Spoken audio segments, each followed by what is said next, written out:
Good morning, beautiful people. It is Thursday, July 30th. I'm back in studio, and I'm getting married in 2 days. Yeah! Hey, this is a pretty big time in my life. Big time in my life. Had a nice quick trip to Pittsburgh. The boys did great. AJ Hawk, huge thank you to you for hosting the show. Your apologies are obviously terrible, but I appreciate them getting it done. It's great to be back. We'll be off tomorrow as I got to get ready for rehearsal. And then next week, obviously, we're on a honeymoon, but we will still be creating clips for youtube.com/The Pat McAfee Show. There'll be quick little clips that I'll try to bust out in the morning after No, I'm not going to say it because my lady doesn't deserve that disrespect right there.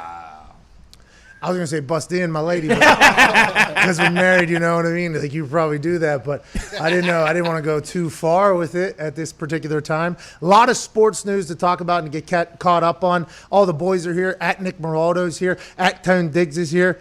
Ty Schmidt and his rocket ship. Jason McAfee's here. Don't do it again. Don't kill it. Let's not kill it. I really enjoy it. I won't. You know what I mean? I really enjoy it. I would like that to come out sometime in the middle of football season. I feel like we're potentially going to be in a day where, maybe a little tired. Maybe there's a lot happening. And I'm going to look over there and you're going to take off and I'm just going to lose it. At Viva Lazita. It's like Mad Mel. Yeah. Like people want Mad Mel a lot, and I do too. By the way, I want to let everybody know that I do too. And I would never ever hold anybody back from doing anything. But there is real conversations that happen off air. It's like, if we hammer Mad Mel right now, we'll never be able to bring him back. No. And it's like, okay, let's wait for football season when Mad Mel can really go. But boy, Ty, couple heroic. So that video of you doing the rocket ship yesterday, we had it clipped and sent to the group text. I watched it no less than 50 times in my hotel room. Just your eyes crossed, completely shaking. I mean, you're incredible. Very thankful you're here. As all of you, by the way. At Viva Lazito's here. At Evan Foxy is here. At Boston Connor's on the phones. 1-833-622-3331. How's it going back there, Connor? It's going fantastic. Mike from Buffalo I'm talking to him right now, but he's a good guy. He's a good guy. I feel like you potentially have just built up a little friend group up there. It's like an email spam list. Like call in. Connor's got his message of the day for you. Hang back up. We'll talk to you tomorrow. This is the message of the day. Is that what's going on back there? Basically. I mean, I've never had friends in person. They've always been on the interwebs and through the phone, so it does make sense that this is how it's going. Oh, all right. You know what? All right. Basketball's back, baby. Woo! Bro, I think we're friends. Aren't we friends? Yeah, well, I thought so. Yeah. We'll get to that, Connor. By the way, you're not got breaking news on the show, or you will have no friends in real life. Emmett McMahon is here. Intern Mitt is here. He is obviously coming in today because we're off tomorrow. Connor, I am pumped that basketball is back, to your point, though. I am super pumped. Tonight, we have a massive thing popping off with FanDuel. If you haven't gotten involved yet, I have no idea what the hell you are doing with your life. This Spread the Love campaign, I don't want to say I created it, but I did. The first couple times we did it with FanDuel, it seemed like it was the coolest concept ever. It's team betting. It's like, hey, the more people we get to bet this one bet, the better it is for all of us. Do you like the Indianapolis Colts? No, doesn't matter. Hammer the Colts. Let's spread this thing out as much as possible. We got the Colts up to plus 50 something. Then we did it in college basketball for Indiana Purdue. I said, hey, FanDuel, is there any way we can do that same thing we did with the Colts again for IU Purdue? It's a big game, but we'll do it on IU. It's going to piss off the Purdue people. Boiler up for sure, but this is going to make them mad. They're like, sure, let's do it. Got up to plus 100 and something. And it didn't matter when the person got in on the bet. It didn't matter when you joined the Spread the Love campaign. At the end of the entire thing, whenever that basketball was tipped off, you had the plus 100, which, by the way, guaranteed lock in FanDuel. I don't know if they'll do it this time because we will show and talk about what we're currently at. FanDuel paid the people out before the game even started. It was just like, all right, we quit. Go ahead. Here's the money. Do whatever you got to do with it. So if you're not a sports gambler, we have something special for you, and we need you. What's that old Uncle Sam thing when he would point at the camera and say, we need you, we want you, we have you? I need you. Well, all those are accurate, by the way, with what I just said. But I need you is a real thing. We need you to join this team. Spread the Love campaign, Lakers versus Clippers. The Lakers are the side that we picked strictly because, Braun's over there. Braun. Clips got some guys out. Kobe passed away. Braun's there. It's the Lakers. There's a reason why we did it. And, Lakers moved the needle. And for me, they're like my team in basketball because we didn't have one. We didn't have an NBA team in Pittsburgh. I talked about this the day after Kobe passed. Now, granted, Zion has become my guy, so I am a little bit conflicted between Zion and the Pelicans.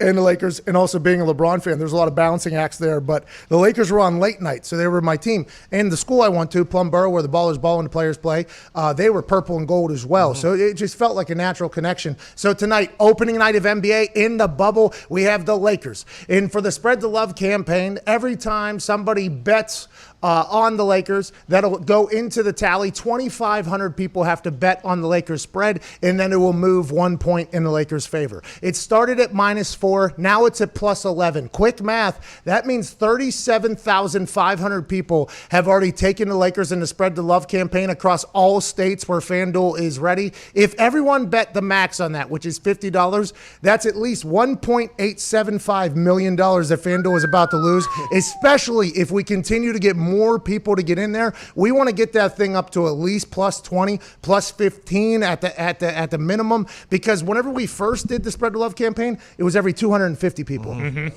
Okay, now it's every 2,500 people. So you could tell that the FanDuel people said, hey, listen, this Spread the Love campaign thing, like, it's cool, but we got to make it a little bit more difficult for Pat, the boys, and their squad. And it's like, okay, here we go. We'll just go tenfold. They added an extra 0, which was not expected. But here we are. 37,000 people across 5 states have already gone on there. We need more people to get in there, so that's a lock for everybody. And let's enjoy the hell out of opening night tonight in the bubble. Speaking of, we will have Terence Ross, 8th season in the NBA for Toronto and Orlando, dunk contest champ at one point. He's in the bubble. We'll talk to him in about 25, 30 minutes. And then we also have somebody from the NHL bubble, our guy Pierre Mcguire, who's in Edmonton, which I didn't say it. I did not say this, but a lot of people have been saying it. It's a dump. They lost the air conditioner in their hotels up there whenever all the NHL players are there. And it was 32 degrees. A lot of Americans said 32 degrees. Well, that's 90 our degrees, 91 our degrees. 32 is Canada degrees, which makes no sense. There's an invisible line, and they still choose to use the metric system, which I understand that we changed the game and said we're not doing that anymore. But it's an invisible line between you and us. You should have just joined us over there. Instead, still got the Queen's rules going on over there. Yeah. And for us, whenever tweets go out like that, all of America has no idea what's going on. So we just need to take it easy. But Edmonton's a dump. We'll talk to Pierre Mcguire, who's up there. I didn't say that, by the way. Other people have said that. Should be a hell of a show here today. Update on the Spread the Love. It's now up to +12, so change that to 39,000 and 2 million. Here we go. We need to get that thing to +15 at least. That'd be awesome. Hey, nice little wedding gift from everybody. Yeah. There you go. Nice little wedding gift. I can't. I mean, when you're pulling that many G's, it's kind of tough to... Oh, my God. The commitment to that. The hat going up and down. It's perfect. It is absolutely perfect. Oh, need it on a shirt, probably. I would like to wear that on a shirt. Maybe I wear that on wedding day. Tux looks good, by the way. Really? Let's go. Okay. Tux looks good. A lot of people are wondering what I'm going to do, with the tux. I'm going to let you know, I'm classy, professional, because my lady deserves it, okay? She has spent hours. Maybe days at this point. I mean, stacking up and days planning this thing. And, it's going to go off without a hitch like all weddings do. So Hell right. yeah. I'm pumped up about it. Are you giving any hints away what it looks like? What's that? Any hints? I think people have guessed what it's going to look like Yeah. on numerous occasions. What are you rocking on your feet, though? Oh, great question. They are pricey. They are pricey, but it's immediately going to business shoes, love shoes, to party shoes. Immediately after the I do's, you know what I mean? Yeah. Because I got fat feet, and my feet don't do well with those really nice shoes. But I feel like for the pictures, like 30, 40 years from now, I should at least have dress shoes on of some sort. For sure. I just feel like that's the right thing to do. But I do believe I will be judged 30 to 40 years from now for what the tux looks like. No. Yeah. 30 years from now, me, just know that in the moment it was a good time. Hey, is it your was wedding? A good time. Is it your wedding? Yeah, but I'm thinking me is potentially going to be the one judging me. Okay. You know what I mean? Yeah. Like, what are you doing, dude? But hey, You and the kids. I wore an all-white tux to prom. Diggs and I got a picture together, all-white tux. It was tough. It was tough to look at. I had an incredible jersey blowout, which everybody knows is like the Pauly D blowout now. But by that point, I'd already played soccer with a bunch of kids from New Jersey. So I saw that haircut. And I believe growing up Gotti, those kids were on TV whenever we were in high school. They all had that hair. I was like, I can pull off that hair. I'm going to do it for prom. Turns out, I could not pull off that. It might not have been me. It might have been the barber, but the white tux with that was a rough look for us. But Diggs, it was a moment we'll never forget, and those are photos we'll look back on. I believe Diggs just sent the photo over to Zito, so that'll probably pop up on the screen here in a second. But, hey, there's a lot of sports to talk about, dude. There are a lot of things in the sports world. I found my new favorite baseball player. Who's that? Oh, yeah? Hey, by the way, That's a good looking suit. hey, look how thin I was at that point. What was I doing? Yeah, you makes think? two of us. How did I get that thin? I thought I was pretty thick in high school. Metabolism. You were too, by the way. Look how thin you were. I remember you being a little thicker, I thought. 185. Wow. About Playing 20 weight? pounds ago. Good for you, Look Tony. at those pants, man. Look at Smile in that us. beard? Hey, that's in Diggs Paradise right there, isn't it? Mm-hmm. Yeah, in the back. No way. Hell yeah. What a moment. Those palm trees? Fake palm trees. Thought it was at the prom Hey, scene. hey, Pittsburgh, you don't know when that sun's coming, but hey, palm trees make you feel like you're on vacation, baby. That's awesome. Joe Kelly is my new favorite baseball player by far. Now, the mayor, Sean Casey, obviously OG. Kevin Youkilis, also one of my favorites. Oh, yeah. Like those guys are up there because they've come on the show when a lot of other professional baseball players have not come on the show. So I immediately have bias and say, hey, like those guys because they've come on the show and they get the show and they watch the show, I think. So when they come on, the banter is always better with people who know what's going on. Like Urlacher, for instance. Urlacher watches either clips of the show or knows the show a little bit. So when he comes on and just starts going after people, it's like, yeah, that is somebody that knows the show. Like I like that a lot. But now, this Joe Kelly character, after this offseason, he was practicing a pitch at his house. This was during quarantine. Nobody knew whether or not baseball was going to come back. The thought was maybe the bubble in Arizona, the bubble in Florida, and the baseball players. Trevor Bauer also, I like him. Oh, my God, I can't believe I forgot about Trevor Bauer, Bauer outage.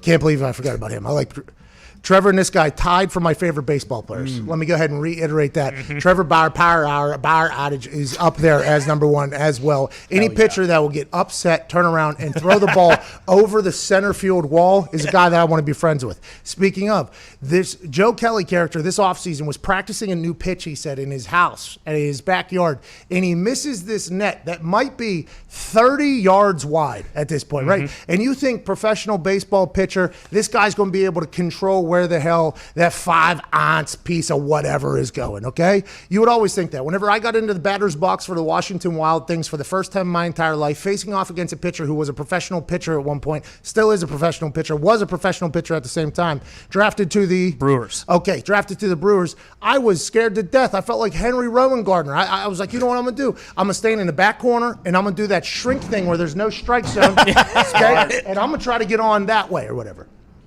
Then everybody told me, no. He's professional. He knows where it's going. Okay, you'd be in a much worse spot if you were in a drunk baseball league with some pitcher had a strong arm and had no idea where it was going. Then a video popped up of Joe Kelly, and he misses this entire thing and breaks a window in his house. So this is awesome. Okay, I watch this video and I go, my guy, this is like a golfer that shanks a shot and I see him hit it 2 yards. And I'm like, my guy, like that is something I could do. So then we fast forward, obviously, to Joe Kelly of the Los Angeles Dodgers, formerly of the Red Sox, by the way, which have some question marks surrounding their morality as well. No. We were cleared. We were cleared. You're right. Okay, I'm so sorry. That, by the way, does not take away from my love for this guy. And he, against the Astros, when all of us thought and wondered, are the Astros going to be punished for what happened pre-quarantine? Because remember, before quarantine, before COVID-19 came through and put a stranglehold on everything, there was spring training happening in Arizona for the Astros. And people were showing up with signs and garbage cans in the crowd. There was security having to take the signs and the garbage cans and everything out of the... And that was going to be the normal now for the Houston Astros going forward because of the allegations and the things that came out about them cheating to win a World Series and Rob Manfred saying, what am I going to do? Take away the piece of metal and scraping it under the rug. And then, okay, oh no, fans heard about it. What do we do? Well, they're going to be pissed. Let's take away their signs at least. And then COVID comes through and then real life happens to everybody. real life happens. Not that the garbage can cheating scandal that kind of shocked the entire sports world wasn't real life, but real life came through for people. People were, locked in their houses. People were getting sick. People were passing away. Then there became this entire political war that's happening between every single news site and every human on the internet. It's just like the real way. And then the social injustice, and then the protests, which turned into riots with this. So everything kind of happened very quickly for the rest of the world, for all of us to experience together. So in the sports world, you can't help but wonder, like, I wonder if the Houston Astros are watching this all like, oh, thank God. Our little garbage can thing, and maybe the shocking thing on our chest that we would get from an algorithm computer that's in the dugout that was basically telling us exactly when a curveball was going to hang a little bit, and we were batting, 1,000 at home and all this. I mean, I wonder if everybody's going to forget about that. And I think we all did. Yep. We all did kind of forget about that. Joe Kelly did not.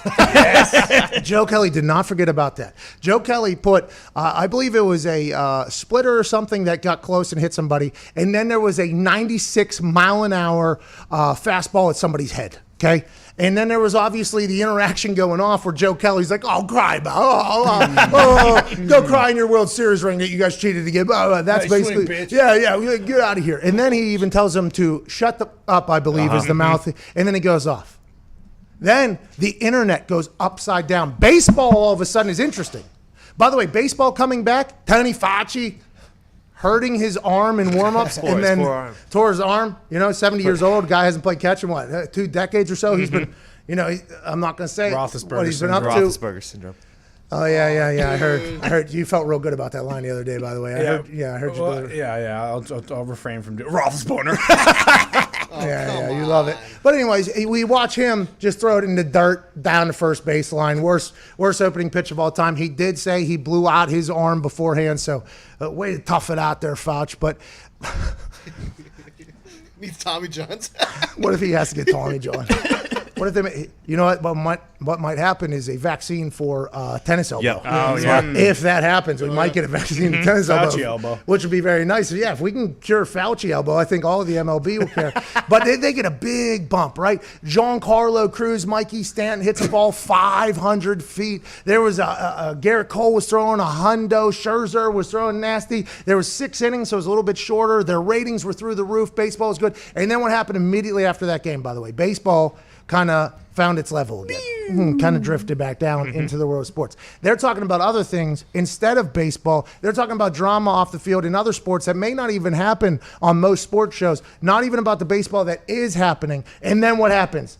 Hero, Joe Kelly comes in and throws mud at a guy's head. The entire world's talking about baseball again. Holy hell, there's a little personality and competitive and attitude in baseball. Oh my God, there's a little bit of revenge, which, by the way, is supposed to be like the sacred code of baseball. The strike zone might not be the same size with every umpire. That's the sacred code of baseball. That's a human error thing. Oh yeah, by the way, if you do something to disrespect the game or my team, I'm probably going to try to bean you. That's the sacred code of baseball. These are the things that baseball people say, no. That's what makes baseball special is that they do that. And then all of a sudden, piece of metal, Rob Stooge Manfred comes in and goes, no, can't do that. We're suspending. Take over the news cycle? You're talking about taking over the news cycle? And most of it's good and awesome? Granted, we know it's dangerous. Okay, I know it's very dangerous for that to happen. That's not good. I wish he would have aimed at his spleen instead of his head. Like, I wish there would have been a little bit more couth there from Angry Joe Kelly, who we do know is a bit of a hothead. He has done this before with Boston, got ejected and suspended for games in Boston because of him being a competitive maniac. Oh, yeah. He went to the game. He was suspended and sat in the crowd with his family. I mean, this dude is a savage, obviously. And I know Rob Manfred probably had to say, like, hey, listen, we can't be having all these pitchers who have incredibly strong arms. Euclid told us that everybody's throwing fast now, just aiming at these Astros' heads like, we can't do it. We just can't do it. And now you got the entire internet going, 8 games, dude? That's the equivalent of like a 22-game suspension in a regular season. 13% of the season, this dude's getting suspended for doing something that the sacred sanctity of baseball would recommend him doing, and also taking over the news cycle for it. Granted, I'm not saying that if you're an Astros player, you love this, or you're an Astros fan, you love this, but I think even the Astros were pimping going into the season that they knew this could potentially happen to them. Going into spring training before COVID-19, they were like, gets on base or whatever. There was like, they knew that this was potentially going to happen because this is baseball. So now he's suspended more than any Houston Astro player was suspended, which is something that Carabas tweeted last night from Barstool, which got, I think, 106,000 likes or 25,000 retweets or something like that. And for those that don't know the internet, that is a massive tweet, which, by the way, probably means most of the internet agrees with what Carabas said. So therefore, now baseball has somehow gone right back to the same stupid spot they were before this entire thing, as being a league that doesn't know how to handle anything in the perfect fashion. When I thought they were on their way back, by the way. Rob Manfred, after the Marlins situation, he comes out and says players' health is paramount to us, and blah, blah, blah, and he fixes things. They lock down things. They move some games. They postpone games, try to keep everyone safe. It felt like Manfred was like making good decisions after a terrible quarantine. Some would say maybe the worst quarantine of any commissioner. Definitely worst quarantine of any commissioner. Mm-hmm. Then he thought he was coming back. Now he does this, and everybody's like, hey, bro, it's a 60-game season. If you suspend him 2 games, I think everybody's like, okay, makes sense. Yep. You suspend them 3 games. I think everybody's like, okay, makes sense. But the equivalent to a 22-game season, that is a large suspension. And the internet was like, yo, I'm not even a baseball fan, but I was intrigued there for a little bit if this guy's just throwing straight cheese at dudes' faces. I mean, this is something we could watch. And now here we are. I assume he's trying to protect the league, but I think everybody is just kind of like, yo, come on, bro, get over it. Yeah, I mean, this is Rob Manfred's fault completely. If he would have suspended any of the Astros after everything that happened, I think guys would have been like, I mean, they still would have probably thrown at people on the Astros, but I think they would have understood it a little bit. You let them get off scot-free, they don't do anything. Every player we've talked to on this show about the situation was pissed about it. They're like, yeah, that's not right. Like, this is altering guys' careers and stuff like that. So they had to expect something like that. I mean, I get the punishment because he's trying to set an example. They don't want people throwing at him all year, but this is completely Rob Manfred's fault. Completely, this guy. And now somehow he takes a shovel and digs himself in deeper in the entire situation. Good self-awareness. I think that he did a harsh suspension, not because he threw at the guy, because he threw at the Astros player, which now brings up the scandal again, which highlights again how poorly he originally handled it. So he doesn't want it being brought up continuously and him being looking like a stooge all season long. I mean, that's very deep for sure. Very, very deep what you're saying there. But, I mean, anytime the Astros play, it's going to get mentioned. Yeah. I mean, that is just something that's going to happen anytime the Astros play. Here comes Bregman. It was alleged that he had a electric device on his chest telling him when curveballs are coming, let's see if he can hit it without one. The commentators. I mean, the commentators were eviscerating Altuve. Altuve struck out looking, and they're like, it looked like he was guessing wrong on that one. Much easier when you know what's coming. Yeah, like that's going to happen, I think. So if Rob Manfred wants to make a league-wide mandate that this is like a football that we're going to bury and never talk about or think about again for everybody, commentators, hey, fans, you guys are a part of this too, everybody in the MLB, that'd be an interesting and aggressive choice, but instead he goes the opposite direction as trying to set a precedent for what happened if we continue to do this, and we'll see how it pans out. I could be wrong. Maybe this was a good idea, and maybe there will be no more faces potentially getting hit with 5 ounces of leather from Joe Kelly and other pitchers that are potentially more pissed off now from the punishment for the pitcher, not for the team, because is the MLB an anti-pitching league? Whoa, anti-fan. We'll talk more about that on the other side. 22 minutes after the hour, Thursday, July 30th. Terence Ross, what just happened? There's a fruit fly on the table. I had to make sure I got him. Good kill. Good kill. Good kill, dude. Thank you. Hey, you got to do what you got to do. I'll throw the nunchucks over next time. Terence Ross will join us in about 18 minutes. Pierre Mcguire joins us in the second hour. And on YouTube at 11:55, MMG joins us, kid from Michigan kicker who is also a part of the FanDuel Sports Are Back campaign with the Lakers Spread the Love campaign, which if you have not gotten a part of yet, please do. We're in this together. We all can win tonight for sure. We just got to put in a little effort. This is the Pat McAfee Show. Jeez.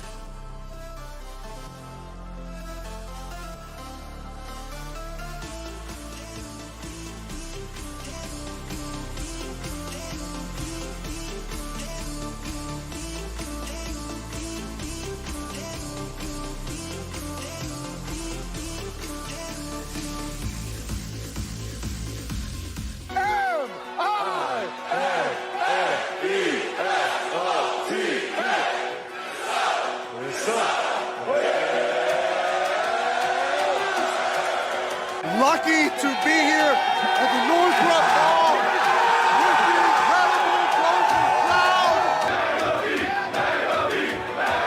College Game Day is having a blast here. Minnesota has shown up. Row the boat, Sky U-Mall, go Gophers. Let's get the axe and keep that thing in Minneapolis, Minnesota!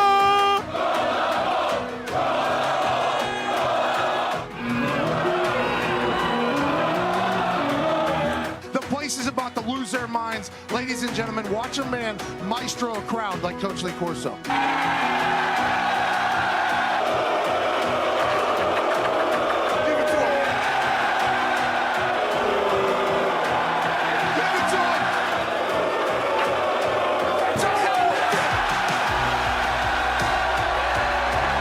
Watch, now he'll say to me, works every time, what? Every time.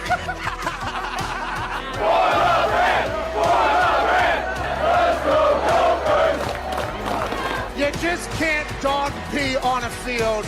This obviously led to a nightmare situation for Luke Logan, who misses the extra point. An absolute pandemonium happened. But in Dwayne Haskins' defense, the Redskins and Dwayne Haskins might never win a game again. That guy's flexing like PJ Fleck a little bit. Good sell was a little bit delayed. He got me the throw. Throw the flag. Sell your soul. Who hates Iowa? A lot of hate here in Minnesota, Maria. Hey, you look good, pal. For me, right after we leave this octagon, I'm going to Lake Minnetonka. I'm pulling a swordfish out of there. Then I'm going to stop by Paisley Park. I'm going to pay my respects to Prince in the Purple Rain. Then I'm going to walk into TCF Bank Stadium, and I'm going to say, M-I-N-N-E-S-O-T-E.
Small businesses have unique needs. They do, don't they? They do. Yeah. And despite the current uncertainty, one thing that remains unchanged is the importance of having the right people on your team. When your business is ready to make that next hire, LinkedIn Jobs can help by matching your role with qualified candidates so that you can find the right person quickly. LinkedIn is an active community of professionals with more than 690 million members worldwide. LinkedIn Jobs screens candidates with the hard and soft skills you're looking for. And put your job posts in front of qualified members every day so that it's seen by people looking for jobs like yours. Hell yeah. That's how LinkedIn Jobs can help you hire the right person faster. When your business is ready to make that next hire, find the right person with LinkedIn Jobs. You can pay what you want and get the first $50 off. Just visit linkedin.com/Pat. Again, that's linkedin.com/Pat to get $50 off your first job post. Terms and conditions apply. Hey, shout out to LinkedIn. Shout out to you. Last night, I got a bunch of tweets from NXT fans telling me that I was the worst person on earth. So I assume they addressed the Adam Cole situation on the show last night. I was not informed of that. Interesting. That's because I saw a poll where it Oh said, yeah, hey, where it said that he was. Hey, is that why so that's probably why the poll, now it's all starting to make sense because I was traveling back the entire time, so I didn't get to see. So then I started getting hate from people, and I'm like, oh, is Billy Tubes re-algorithming the video of Adam Cole and I, and is it just going out there getting excited? Started getting a lot of hate from people out of nowhere, and I'm like, what the hell did I just got my tux for my wedding. Then all of a sudden I see WWE on Fox tweet out this, was Adam Cole wrong in what he did to Pat McAfee show?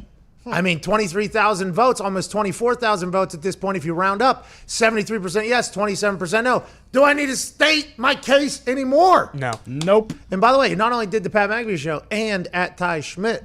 Yeah. But it is crazy whenever you're just kind of hanging out, traveling, and you look at your phone and you don't have Wi-Fi, so kind of like it's kind of spotty Wi-Fi, so your update and like reload and refresh of your timeline comes and goes. Like you don't know when it's going to come, and then all of a sudden, like 12 minutes later, you'll get it, and like 12 minutes worth of stuff comes, and all of a sudden it's just like haymaker from. I'm like, what the hell happened here? But I'm right. I'm justified there. Yeah, you are. Yep. I mean, majority. We 73%. A resounding majority. Isn't it, Ty? I think that's it really is. House majority. By the way, not only is it the headset and the microphone, but also we had to get a new chair for Ty. Colitis chair. Yeah. Get him a colitis chair. These wrestling fans need to relax, by the way. They are rude. These people are rude. And I've been scanning through some of their Twitter. Old me almost came out on Twitter last night. Because I was bored. I had nothing else to do. I literally had nothing else to do. I'm just sitting up there. I can't eat any of the snacks on the plane because I'm 2 days to my wedding. So I'm trying to stay on my diet here. I'm just sitting there refreshing it. And all of a sudden I'm getting somebody coming after me calling me a douchebag and saying all this stuff. And I'm like, excuse. So when Twitter, for those that don't know, most of this is because of my Twitter following. So everything we have going on right now is because of my Twitter following. I committed hours and hours and hours on Twitter, years and years on Twitter, right? And it used to, whenever I was smaller, I used to be able to tell people things that I thought about them on a much more regular basis. Because now, if I say something about somebody, then all my followers who are awesome and I'm very thankful for, and I have no idea why you follow, but I appreciate that you do, they start bearing the people. And now I'm the guy who's weaponizing my followers, even though I'm just sitting there and all of a sudden this guy who is a certified bum, okay, after scrolling, in my phone, I got like 5 screenshots of dudes sitting in different situations and scenarios where I was going to craft old school tweets from back whenever I was younger and people knew everything about me and then they would tweet me and say stuff. And then all of a sudden they think I can't learn about them. All it takes is just 3-4 scrolls through your Twitter and people are like, oh, he wouldn't be petty enough to do that. You're wrong. I am petty enough to do that. I need to learn who I'm engaging with here because maybe you're right. Maybe in comparison to you, I am a douchebag, right? And maybe you're here. But what I have found is when I scroll through there, there is ammo in there. And last night, young Pat on Twitter almost came out, and I had to, because it's wedding week. I'm all about love. Yeah, but it is your wedding week. You deserve one good evisceration of somebody. I mean, just let it rip. Connor, it's not good to have you here because Nick is the devil angel or whatever it is, like there's a red angel and then there's the heavenly angel. And every single time, but even like the last few years, like I'll have something typed up because I still enjoy typing them up, by the way, because it makes me get it out. It makes me feel as if I still got the fastball. Although you can't see my fastball, I want to let you know, and I would like to know that I still have it. So I'll type them up and I'll screenshot it and I'll send it over to Nick. I'm like, oh, imagine if I went with this bad boy, and all I ever get back is from Nick, like, do it, go, send it, go. This will be awesome. Kill them now. Kill him. And I'm like, no, can't do it. So now that you're on board, Connor, not good. Don't need this incredibly toxic team over here, by the way, to turn that way, because I am a guy who will give in to peer pressure every once in a while. Finish it. I'm not saying all the time. Just give yourself one. No. Delete somebody. Social media, which I love. I absolutely love social media. I honestly do. We're a social media company. I've been able to live out dream after dream after dream because of social media. If I was to do that type of stuff and people continued to, attack these people and stuff like that, then I am literally feeding into the narrative that social media is not a good place, and I don't love that, okay? Social media is a good place, and it used to be a place where you needed some wit and you could go back and forth with people and then move on, and those were a lot of fun. Those were very cool days. But now I take the high road. But for how long? You know, I'm a married man coming up, man. And they say once you get married, it's just like, yeah, well, here we go. Well, I'll just hop in there and bury some people. I'm sure Nick will help me too. Oh, I'm sure you guys will do it in a really good fashion, like Bob Ross painting out there. I'm sure it'll be beautiful. I'm excited to see you do that. You guys are at the level right now where I had so much fun. Because you do have a little bit of like a group that is very active with you, you know, so you can have give and take anytime you want on there. Because there was times back in the day whenever I got into the substance abuse program where I wasn't allowed to go out. And anytime I'd go out with my friends, I was normally one of the drivers of the energy of the group and the drinking and stuff like that. So I tried to go out with them while I was in the substance of abuse program, and everybody felt so bad for me the entire time. I was like, well, I'm not going to ruin their lives because my life's ruined. So I would just hang out in my house basically, and I was just on my Twitter talking to people every single day, and I was like, oh, this is awesome. And then whenever I would take a little shot at somebody, my follower would be like, oh, good one, way to bury that. Thank you so much. Like, it was cool. I think you guys should potentially maybe not bury people. No. But I think your community, your team, which is what your social media is, I think you guys have some good ones. I've been watching you guys operate. It's been fun to watch you guys kind of build your little teams up over there. Eventually they're going to turn on each other at some point, and I am very And on us. what's that? And on us. Oh yeah. Oh, yeah, that Oh yeah. That was when that was a weird moment when somebody who was very, very active may be tweeting me like every single time, and then I did something that they just found completely wrong. What's wrong and then with you? they proclaim and announce to me that they would no longer be following me, and I'm like, I have seen you on my timeline literally every day for the last year. Like, I think I'm gonna potentially miss you here, and I almost want to say like, is there any way we can get over this? And then it's like, well, they're gone. See you later. And by the way, I'll block you if you want me to, just so you can never see it again. If we need to make this thing quick and painless, like a ripping off a Band-Aid, let's do it, man. Let's do it right now. Mute you too. The You issue won't with even know. the issue with us though, like your brain is very, very good. So like someone for us can say something nice for 364 days, and then on like the 365th day, I forget that person was nice to me for an entire year, and he says something bad, and then I get angry, and then I get mean. Yeah. And I'd be like, this guy's been my friend for a whole year. Yeah, but they are really though. Like, I view, and this is going to sound incredibly shallow. You know, we're far from the deep end. No, wedding week.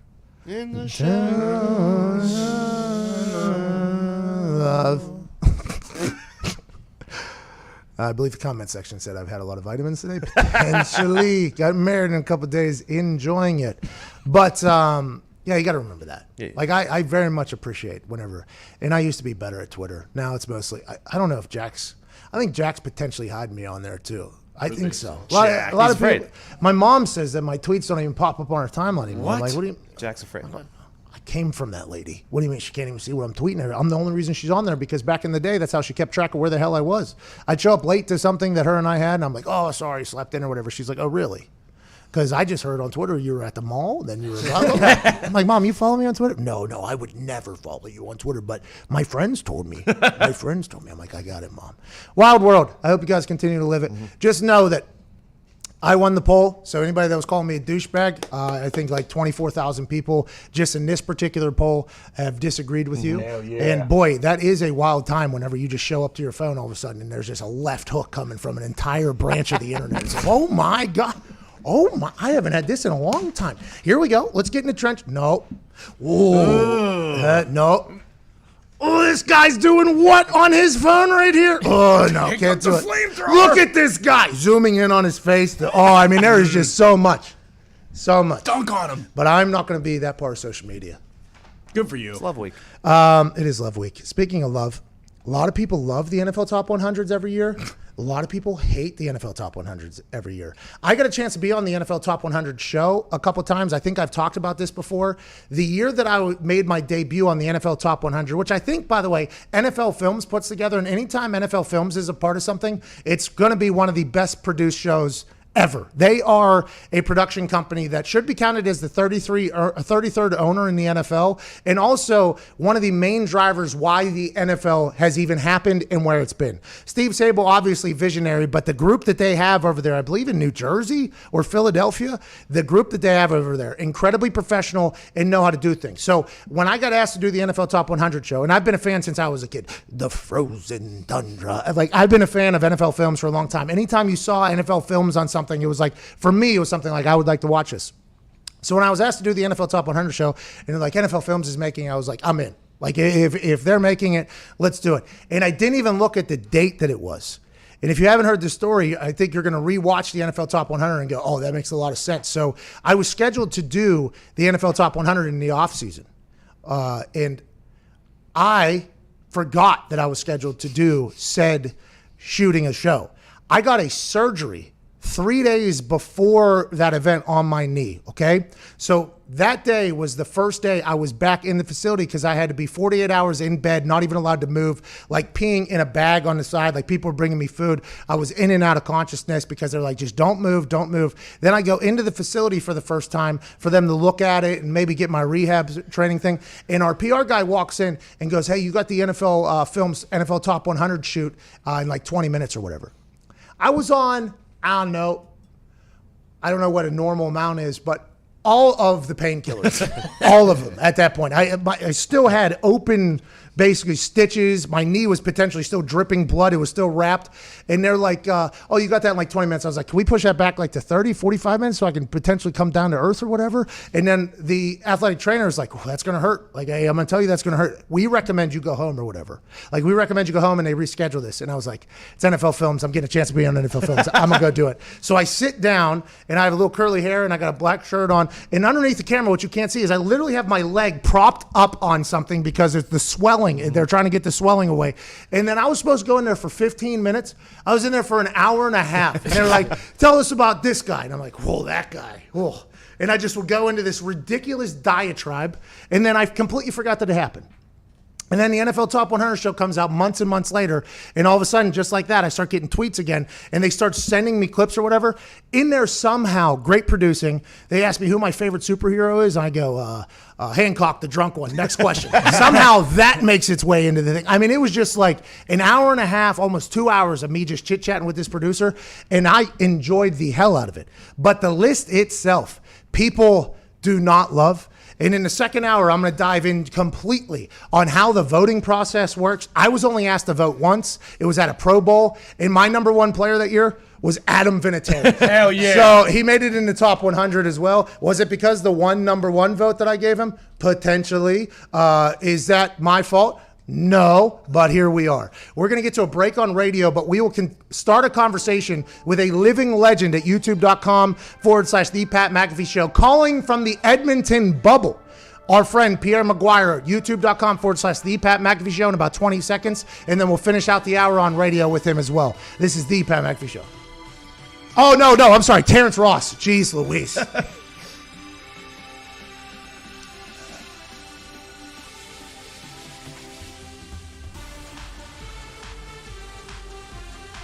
Down there.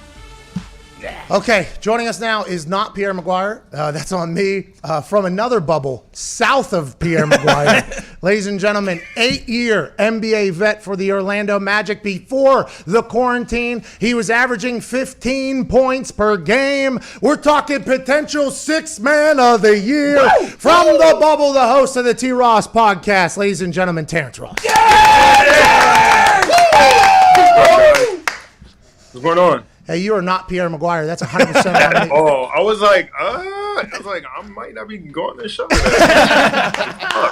How is the bubble down there? By the way, thanks for joining us. I know you're incredibly busy down there. The podcast from the bubble, brilliant idea. I hope it crushes and does very well. How is life down there? And now the games are getting started. How do you imagine anything will change? Man, it's like Hedgehog Day, bro. It's been like the same day over and over and over again. Groundhog Day. Hedgehog? Groundhog? Same thing. See, thank you. Yeah, you know what I'm talking about. Yeah, Groundhog Day. Anyway, no, it's been the same day over and over, man. It's not really much to do besides, sleep, go work out, practice. But, we're kind of just grinding it out, man. It's not really much. It's like a big fat AU tournament. That's what just NBA players. That's how everybody has kind of described it. And they're the first couple days, and we talked about this on this show. There was like some activities, there was golfing, there was fishing, there was shotgunning of beers. And I was like, I wonder how long this is going to last. And it sounds like that has died off. So quick. Like right after all that happened, like people tried doing it the second day. Now it's just kind of like lost its appeal. But like the fish have all gone. People are going by the pool. Like, but it's crazy because the pool is like 4 foot. Like, so everybody's like, it just reaches like their thighs. Like, I seen what's that big giant dude from the Dallas, Boban Bogdan or whatever his name is, big tall giant dude. He's always in the pool, but he's like literally up to like his kneecaps. So it's just like I don't even know what you're doing in there. But I don't know, man. It's getting pretty boring. Thank God that we're playing, but I don't know. It's a weird time. Okay, so you guys are currently the 8th seed, which is a very, very highly contentious spot, obviously. In the East, in the East, there's only 9 teams there, so only one team can kind of get there. But who knows what will happen with all 8 games? How's the squad feel? How have the practices been? Is there like allotted times for just your team to be in there, and then other teams cycle in? How has been that whole process? Yeah, man. This A spot, it's a race right now because it's different too. Like even if you're like the 9th or 8th, you have to play in almost. So it's like it's really janky. So we're trying to get to like the 7th or 6th spot so we can kind of avoid all that. So I mean we're feeling good right now. You know, the team's getting back in rhythm. I mean we do have practice. We have practices like pretty much every day, but they're different times. So you know sometimes we might have practices at 8 a.m. for 2 days, and then for the next 3 days, we might have practice at 7 p.m. So like it's just a weird timing, and it kind of throws your schedule off. But it takes a little getting used to, but we're pretty much used to it now. Okay, so what they kept saying that it's a shooter's court, the court that you guys are going to be playing on, and why is it a shooter's court? Because you could potentially light it up. Is this going to really help teams that have snipers? No, for sure, man. Like so, usually, let's say for instance, when you play in like Staples Center, that the depth perception from the basket to like the stands into where you're at, like it kind of throws you off. So it kind of like makes the hoop look a little further back, and it kind of mess with your shot. But like when you're in a small environment, you feel like you can pull up from anywhere. So like I'm seeing guys already like going 6 for 8 from 3. Duncan Robinson's getting hot. Seeing Steph Curry out there balling. So this is like a gym where you're gonna see guys probably shoot lights out because I'm feeling good in the gym. Like it feels like a high school gym. So you go to a high school gym, you feel like you can pull up from anywhere. So that's what it feels like. It feels like the court's a little bit smaller. I don't know. It just has that good feel. So it's gonna get good. It's gonna get good. So you're saying bet the overs. Obviously, you can't help us with gambling. But yeah. You can't help us with gambling. Obviously, you can't. Note to self. But what I just gathered, note to self from us. It feels like the overs are going to get very, very hot. JJ Redick looks like Duke JJ Redick on these videos that are pulling out there. He looks like literal. Everybody. Yeah, he does. Everybody. It's easy, man. I'm telling you, it's a good feeling. Like you don't get that feel in most of these giant arenas that you play in. So, I feel like it could be fun basketball for everybody. Okay, so let's talk about that court though. How it does look like it looks like a workout gym that you guys do in the off season, because every once in a while those games you guys run will pop up on the internet, and it's insane thinking about me potentially walking into an LA Fitness and just being getting my ass run right off the court by NBA guys. But how is the setup from like a production standpoint? It looks like a stage with all those lights up there and all the cameras. What have you guys been told about playing? Like, hey, try not to swear. There's going to be cameras here. Have you been told about any of that? They pretty much don't give a shit what we say. They haven't said anything to us about that. Perfect. Thank God. We will hear something about what you just said. It's a giant stage. Like from what you guys are seeing, like they have that camera, kind of like in football. They have that camera that kind of like goes like the length of the field. Like we have that on the side. Ooh. We have like this giant. We have like screens everywhere. So like when you're looking, it just looks like we're on a theatrical stage type shit because it's just cameras and lights everywhere. But it's weird because as soon as you walk out of that court, you're automatically on another practice court. So it's just like every setup is different. I think they have like 4 or 5 or 3 or 4 like different like gym locations. But for the most part, like they're pretty much like a stage. And once you leave that stage, you're pretty much on other courts. So it's weird, man. You can hear other guys like in the background shooting on the practice courts, and I don't know, it feels like a giant AU stage. I don't know. Are you guys scared of another team's fan base popping up on that Zoom? Not right now, at least.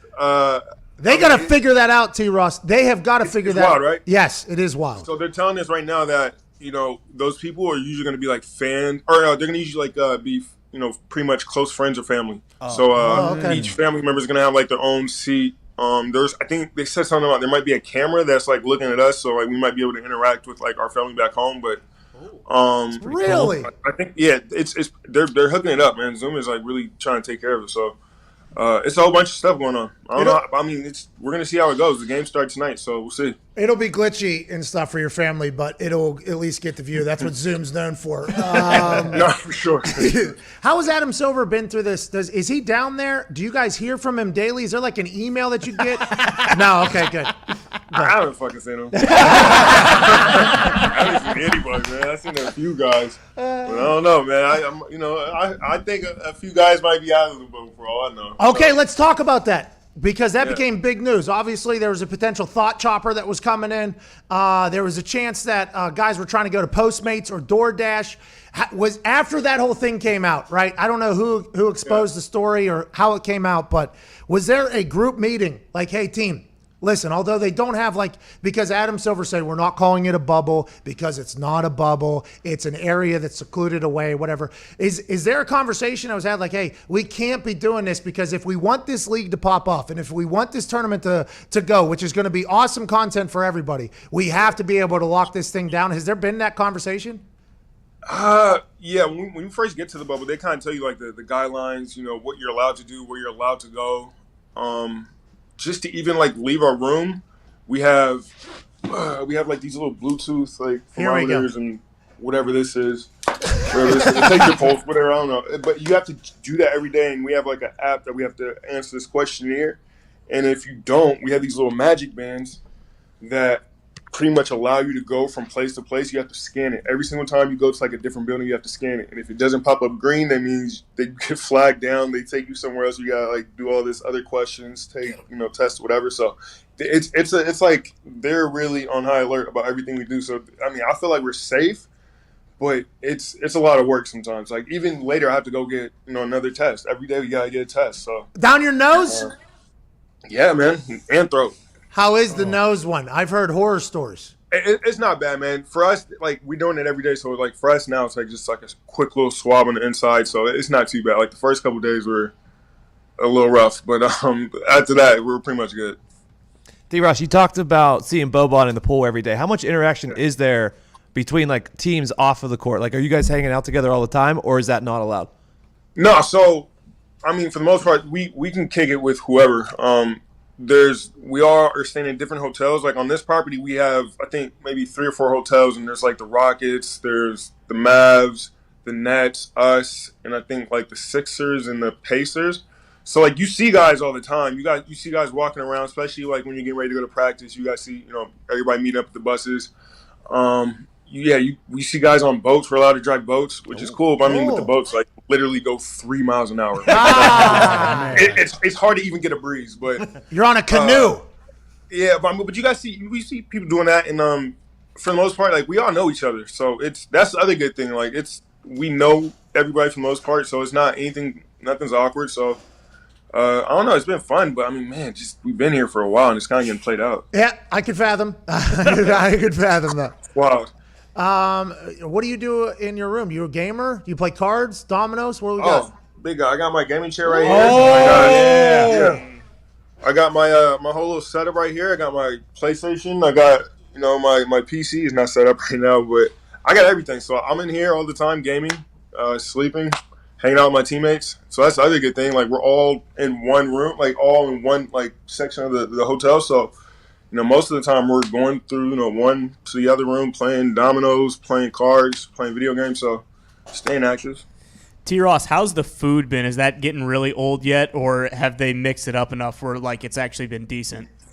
I'm just gonna let y'all check it out, man. I got the menu right here. Oh, yeah, here we go. Yeah, Maine lobster. Yeah. Got some Maine lobster up there, little jumbo cocktail, bacon and cheddar Angus beef. Okay. Chefs, that feels like it's a good hotel's 24/7 room service menu right there.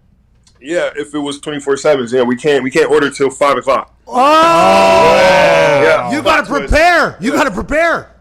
Yeah, so I got some snacks. I got a little something to hold me over, but I mean, we can't really do much. We can go down to like that main hub to order, like to get the food that they give us, but it's like lunch food that you get in like high school, so it's not bad.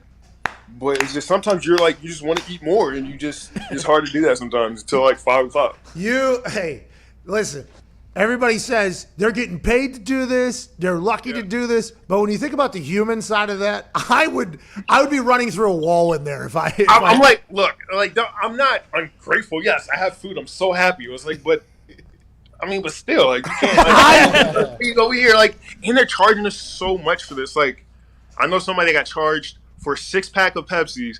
$26. Whoa, they're taking advantage because there's no other option. That's a monopoly. That is a monopoly. The players have to pay for that? The players have to pay for what? Snacks and stuff? Room service. You have to pay for room service. You have to pay for the, like, anything that you order, the food that you get delivered in. Like, yeah, you got to pay for it. I'm thinking it's like, oh yeah, it's on the house. No. If you want this little coffee that we have in here, it's $40 per cup. So. Yeah, I'm Amazoning things to the house, man. So are you allowed to receive shipments? How does that have to go through somebody to get to you? So we're allowed to receive stuff, but we have to send it to a certain, address or whatever, and then they deliver it to our rooms for whatever reason. But yeah, we can get packages. Hey, we're gonna send you snacks for sure. Send me anything, candy. Just send me a ton of candy. J.R. Smith's not gonna be happy about that. What do you got, Connor? Terrence, how has the barbershop been utilized down there? Oh, as soon as the barber showed up, everybody started getting new hairstyles. I think 4 guys on my team got braids, including me. Every person on the other team is getting braids. Like, everybody's getting a haircut. Like, it's been dope. They actually set up, like, a little makeshift barbershop. Oh, yeah. In 2 days. It was wild. Like, they put it up. It has TVs. It has, air conditioning, barbershop, everything you need. So they hit that apart. Like, it's dope for us. So I'm happy for that. What are you keeping, the braids tight up there right now? For sure, man. For sure. I just woke up and I'm just like, I can't. I just got done like a couple days ago. I can't have them messed up day 2. I gotta keep them fresh. Especially when there's literally no excuse because there's nobody around you most of the time. Yeah, I can't have those dusty looking braids. I can't. I can't wait to download the T. Ross podcast. I am so excited that you joined us, man. You're fucking awesome. Thank you, man. This show's amazing. I listen to it all the time on the way to practice. Hey. My guy! You and the guys, yeah. Hey, we're gonna send you some shit. We'll get your address somehow. We'll figure it out. We'll send down an entire care package for the lifestyle that I could not do. I'm happy you are, though. Starting tonight, we got NBA back from the bubble, ladies and gentlemen. Potential 6th man of the year, absolute stud for the Magic in his 8th year. Former 8th overall pick from the University of Washington, ladies and gentlemen. Can't wait to see the braids, man. Can't wait to see them. Got you guys. Have a good one. Yeah, you too. Yes, sir. Well, he was awesome. Yeah. Oh, yeah. I would fucking run through a wall. Dude, yesterday I was in a hotel. I was doing Bruce Lee spinning kicks on a pillow. I just can't do it. I can't do it. He said they're allowed to move, but then you got to check in everywhere, which I assume becomes a bit of a hassle. But if you want to get out of that room, you're probably going to have to. And once again, we are not a show that's like making an excuse for these professional athletes who get paid a lot of money to do it. But if you think about them as humans, which is kind of hard to do sometimes for people, it'd be like, that fucking life would be insane. Now, granted, they have gone in there and been there for a while. So for some teams, there's potential exit here soon. You see a light at the end of the tunnel. But for some of those teams who are trying to make a run, they're not even into the meat of that thing yet. They are still locked down. And I would assume LeBron's room looks a lot different than T. Ross's but it's still the same type of stuff. Could you imagine what the bill's going to be when they check out 3 months from now? I can't believe they're making those guys pay for that. Unbelievable. They don't have any other options. It's a monopoly. So what happened there is the NBA was like, hey, we'll do this thing down there. And by the way, every meal the guys will pay for. So your kitchen, everything, you guys will just be able to collect money hand over fist. So even though you're paying us, that money will come back quick. Have you seen these guys are 6'8", 6'9"? One of those burgers, that ain't fucking enough. They're going to order 10 of them. And guess what? We'll put them in one time whenever they can't eat till 5. So everybody will be dead fucking hungry. And they'll order everything on your thing every single night. Get the chefs ready. And we're just going to rake it in. That was wild. $40 coffee, $26. Can't order anything either. So it's not 5, that's wild. Oh, my. We just learned a lot. Did we just do some real journalism? Oh, yeah. We uncovered a lot from the bubble day. Bubble day, baby. I'm a big Terence Ross. It is bubble day. We will go to Pierre Mcguire, who's a lot like Terence Ross, but he's in Edmonton. I'm going to go take a leak, and then we'll be back for hour 2. This has been fucking... That was a cool combo. I like that guy a lot. That was awesome. I like that guy a lot. All right, this is the Pat McAfee Show, July 30th. I'm getting married in 2 days. Right now, I'm going to go piss. Woo!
I was.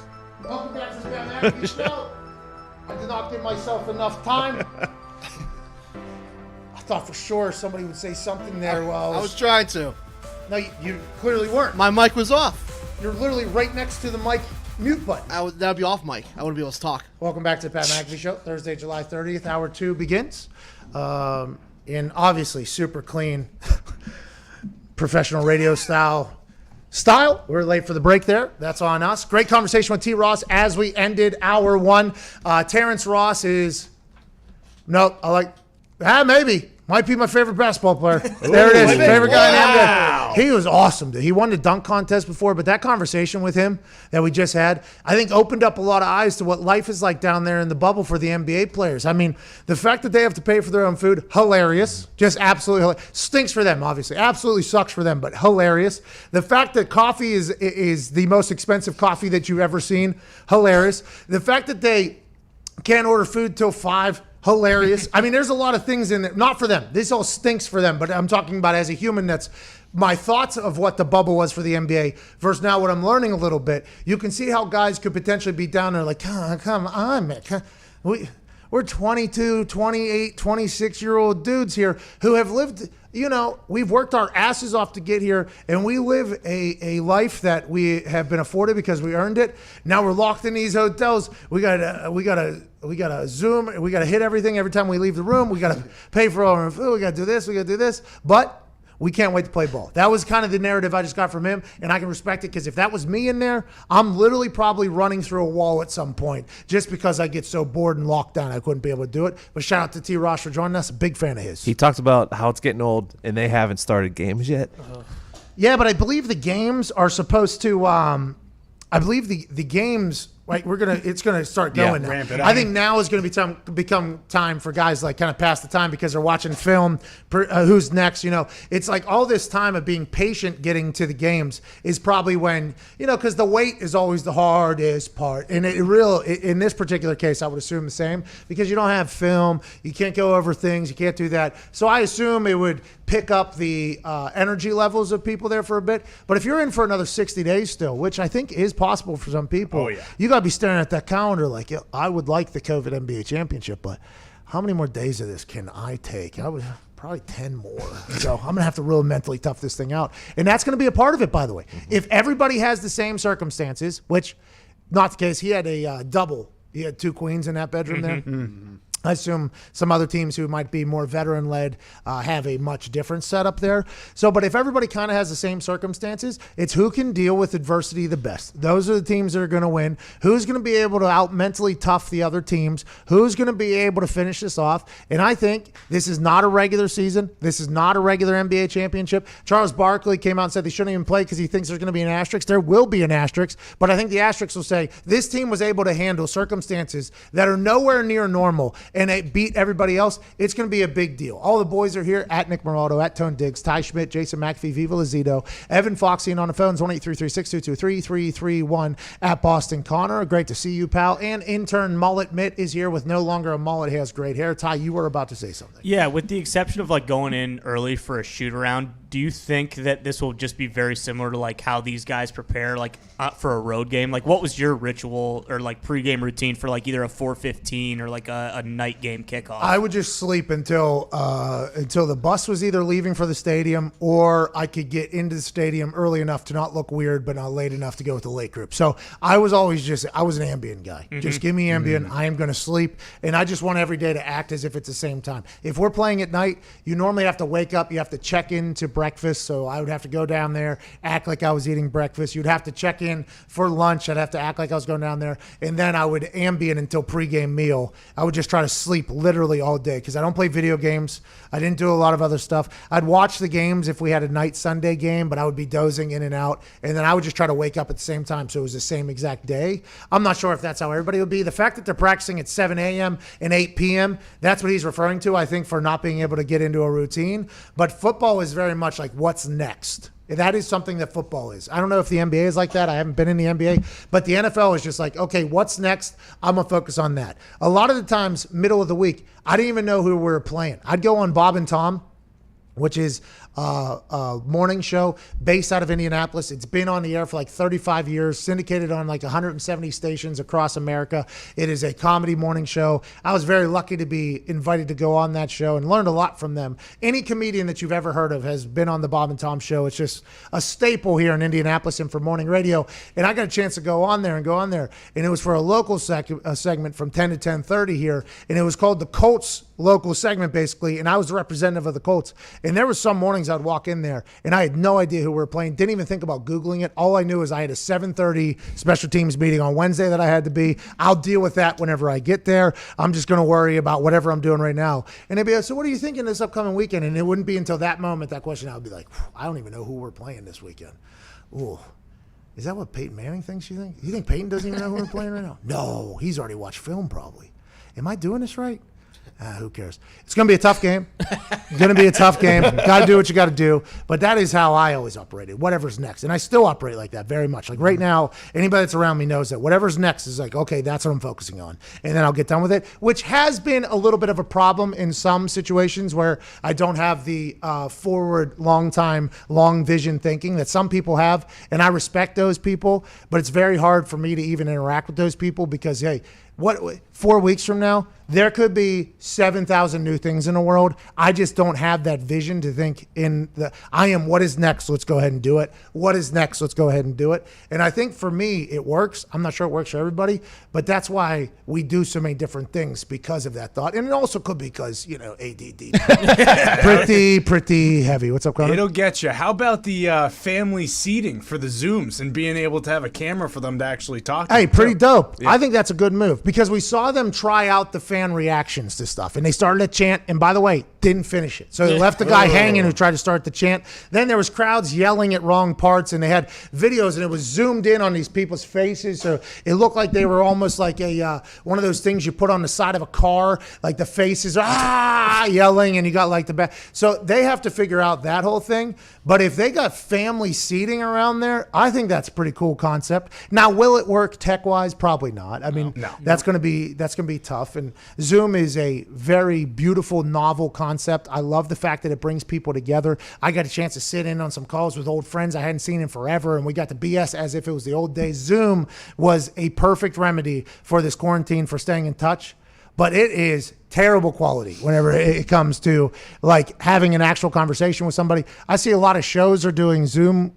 They do Zoom for interviews. I don't know how they do that because the person's doesn't match up with its work on a regular basis. I mean, that happens on regular. What up, Z? I found out Terence Ross's hotel. It is amazing. Yeah, it's a Grand Floridian, I believe. Yes. It is the most expensive place down there, which I would assume means the food also falls in that same price range. That place is gorgeous. He said there's no more fish. The fish have outsmarted the NBA players. They are no longer getting caught. The pools are only 4 foot deep. When it comes to guys that are 7 foot tall, that is not going to be good. So they are completely locked in on ball, gaming, sleeping, and ordering food at 5 p.m. because they are 7 foot tall dudes who are probably pretty hungry at this point, and they're paying only $200, $300 a wing. Yeah, not bad. Hey, they're NBA guys. That's what they should do. Hey, that's what they should have to do. You get to play basketball professionally, buy that $40 coffee. That's somebody on the internet, by the way. Oh, yeah. Right? I just did somebody on the internet. You thought they were going to Disney and Disney wasn't going to get that gouging? You thought wrong. Bro, that's what I'm saying, though, because I thought the way it was being displayed was like the NBA open tab. Mm-hmm. I thought it was like partners. Open. And I thought it was going to be, by the way, let's just think business-wise here. If you're the NBA, got great business people over there. You can get sponsors for food each different day. Oh, yeah. You can be like, okay, Buffalo Wild Wings is Monday. Okay, here's another company Magic Tuesday. Magic City Wings here on Wednesday. Also, they will hand deliver. I mean, there's things they could have done there to adjust the food so they don't have to pay for it, obviously. But Disney, I would assume, said, hey, we're paying for you guys to do all this. We're setting all this up. We would like some sort of kickback. And the NBA was like, oh, yeah, players would just spend all their money on the food. I assume that hub that he was talking about, that little cafeteria, I assume that's the free food. And then the room service and stuff like that, they were probably like, yeah, gouge them. I got some sloppy joe. You think Terrence pays for his room? No. I assume NBA definitely pays for that? Yeah, it's just incidentals is what they call it when you put the card down at the hotel. Classic, and then that's when they get you and gouge you. Because when you traveled, like I assume if you came in, say, on Saturday or whatever, for a Sunday game. Like if you went out Saturday night, you obviously had to pay for that meal. But You get a stipend, though. Oh, you do? Yeah, you get a stipend whenever you travel. It's like $45, $50, whatever it is, depending on the year, which I always thought it was cool. And it went straight into either a money bag or a card game. So it was awesome. But yeah, you were supposed to use that for food. If you got room service, you had to pay for it. And it was always announced that you got one free movie. And that was by the way, always got celebrated. Like in the first regime there, when Peyton and Polian I came in, and every week they would do a presentation of where we're staying, travel, the two buses when they're going. It was like always a thing. And it would be like on Friday, they'd talk about, okay, tomorrow, plane's leaving at blah, blah, blah. You got to be here by blah, blah, blah. We're staying at blah, blah, blah. And by the way, everybody, one free movie. Yeah, it's exactly the reaction. And I was always, probably loved that. I don't know if they're giving out those movies for free. But I always was like, so at one point there was no free movie and something had to happen. What movie was it? Who was it? And how did we change this? But aside from that, we did have to pay for our food, but we weren't living there. So I think that is a little bit different. But there was a team meal. There was a team snack. There was always more than enough food in that first regime. Team snack. Then nutritionists got involved, and it became, I'll just pay for it, I guess. Oh, my God. They got real healthy, and I assume that made sports better and made people more healthy. Made and the all Colts that stuff. better? That first regime was very good. Winningest decade in NFL history. That's right. There was beer, wings, and pizza the night before. I do recall that. Now, was everybody eating it? No. But was I? Oh, yeah. Let's have a night, boys. Let's go ahead. Cheers. Let's go play some football tomorrow. Then the nutritionist got involved, and it was, here's your protein shake. Yeah, here's pizza, but it has 2 calories in it. So you know what that means? It has no taste in it. And then here's this, and the whole thing happened, and this will make you more energized for tomorrow. I'm like, my entire life, I've ate garbage. I was a dollar menuer before anybody else was a dollar menuer. I used to hammer McChickens. I used to hammer cheeseburgers that used to come on there and put 2 of them on there and grab Thousand Island sauce and ask for extra lettuce. And I was making Big Macs for $2 off the dollar menu. I mean, I have manipulated the dollar menu my entire life. And by the way, from what I've heard, not great for me, but that is what, and I think a lot of guys are like that. So then this new era, Foxy, Connor, especially Mitt. I mean, more so Mitt than any other person in there. It's like, we're going to eat healthy. We're going to do this. And by the way, it has had its effects. I have eaten healthy and I have felt a lot better. And I potentially am in a much different position if I'd done this my entire life. But that transition phase into that was a tough, terrible kale to swallow. I will say that was a tough kale to swallow. But team got good, I guess. Hey, went to the AFC Championship. Come on. What happened in that game? Brady cheated. We got to get to a break. Connor, that was beautiful. That's what happened. That was absolutely beautiful. Oh, wow. And by the way, you remember Bill was, whenever he was asked about that whole thing, which, by the way, blown out of proportion. I am not a proponent of the Deflategate stuff, the suspension, anything. We lost by a lot. Anytime it was brought up, we had to relive that ass beating up there to everybody. I had a bad game. Everybody had a bad game. It was not good. And every time they brought it up, it was like, who cares? They lost by 30. It's like, we know. We know we lost by 30. But when Bill was asked about it, he was like, you're going to have to talk to Tom about that. Hey, I don't do anything with the balls. You're going to have to talk to Tom about that. I ain't touch balls. If he cheated, don't get him the hell out. Because we're going to push him out anyways here in a couple of years. And we're going to bring in Cam Newton for about $2.50. He's already throwing with Julian Edelman. He's throwing with Sanu. Harry, too? N'Keal Harry. I mean, training camp's popping off. All of the Patriots have decided to opt out. Yep. But guess who hasn't? Cam Newton hasn't. Julian Edelman hasn't. Bill Belichick opt out? Bill Belichick. Ernie Adams has not. And by the way, Ernie Adams, I would say Ernie. If there's ever a year for you to opt out, potentially because you are older and all that stuff, maybe this is the year you just decide to retire from football.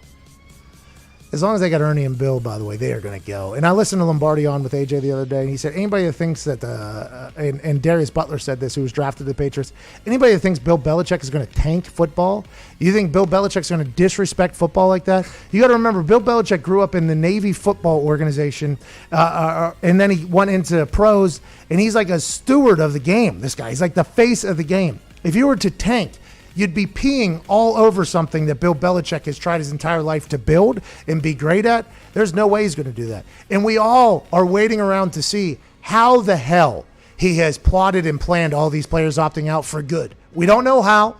We don't know why, but something is happening with the Patriots behind the scenes that are going to make the Patriots better somehow. Nobody knows how. Nobody has. Well, they're tanking for Trevor Lawrence. No, they're not. It's hard to tank, impossible to tank, especially whenever you're Bill Belichick, who has always been perceived as good. You think Bill Belichick is going to sit around an entire year and try to lose? If you know anything about him, you think that guy's going to try to lose? No. But they'll figure it out somehow. They'll win 9-10 games. Everybody will be like, of course, with all of their veterans, all of their leaders, Tom Brady gone, somehow they figured out how to do this with a quarterback paying $1 million. And we'll go, yeah, that's why Bill Belichick is Bill Belichick. Yeah, if you think Bill's going to tank and have everyone say, oh, Tom was the reason for all those championships, you're out of your mind. Out of your mind. Patrick Chung came out and said that everybody sees Bill as this cold-blooded guy, but he actually has a lot of heart, and his conversation with him was a quick one, short one. He said, okay, sounds good, let's move forward. We're on to guys that want to play. 15 minutes after the hour, we got to get to a break. Pierre Mcguire joining us from Edmonton. We'll talk to him about people calling Edmonton a dump. Not me. People are calling it. How is it? I got a couple people from Edmonton that have tweeted me and said, hey, Edmonton's actually a beautiful place. Close to the Rockies up there. Got the biggest mall in the world. I did not know that. Biggest mall in the world. Mall of Canada. What? Well, there's only a month and a half, I guess, of good weather, so you have to have the entire downtown connected. So it might just be the entire downtown of stores that most people have just under a roof, like Truman Show. So biggest mall in the world, Edmonton. There is good up there. I'm tired of people bashing it, especially on this show. We will not bash Edmonton anymore. No chance. But if other people do, we will report it because that is what this show does, is report stuff. 16 minutes after the hour, we're back on the other side. This is the Pat McAfee Show.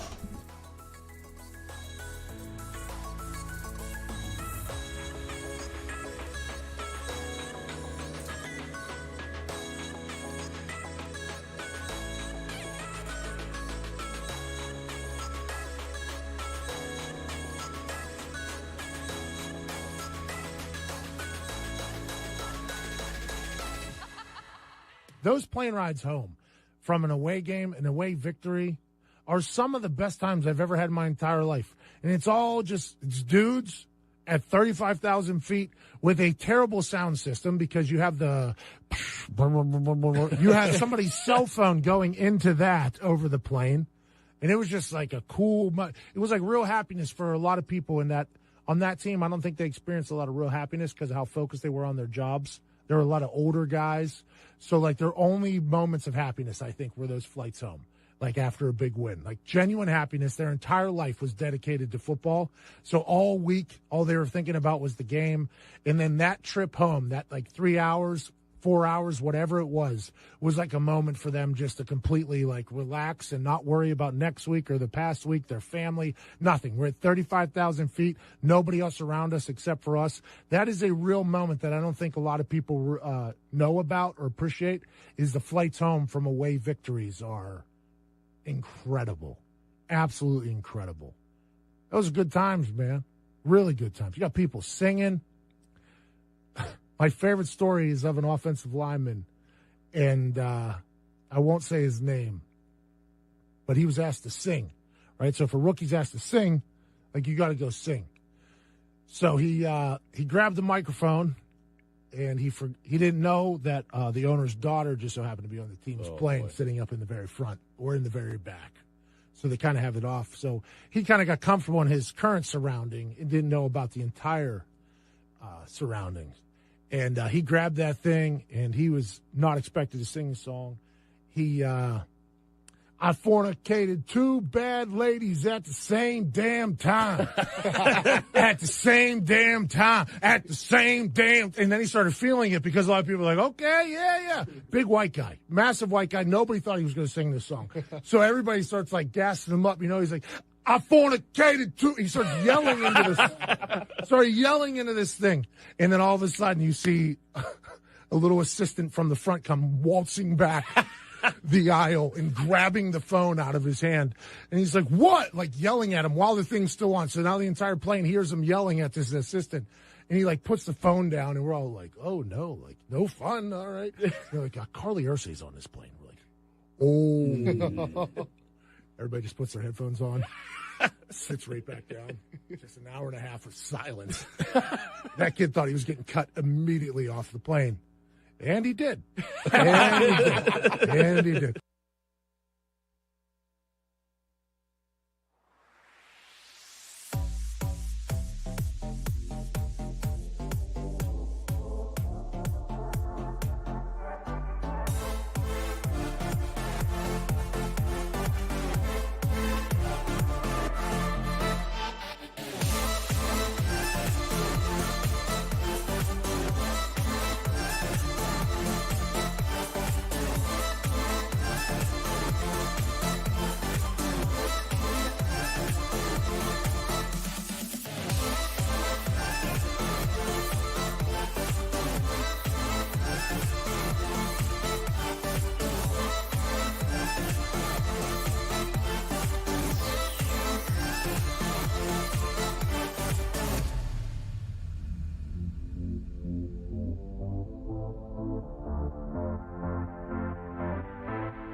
Here's the thing about home security companies. Yep.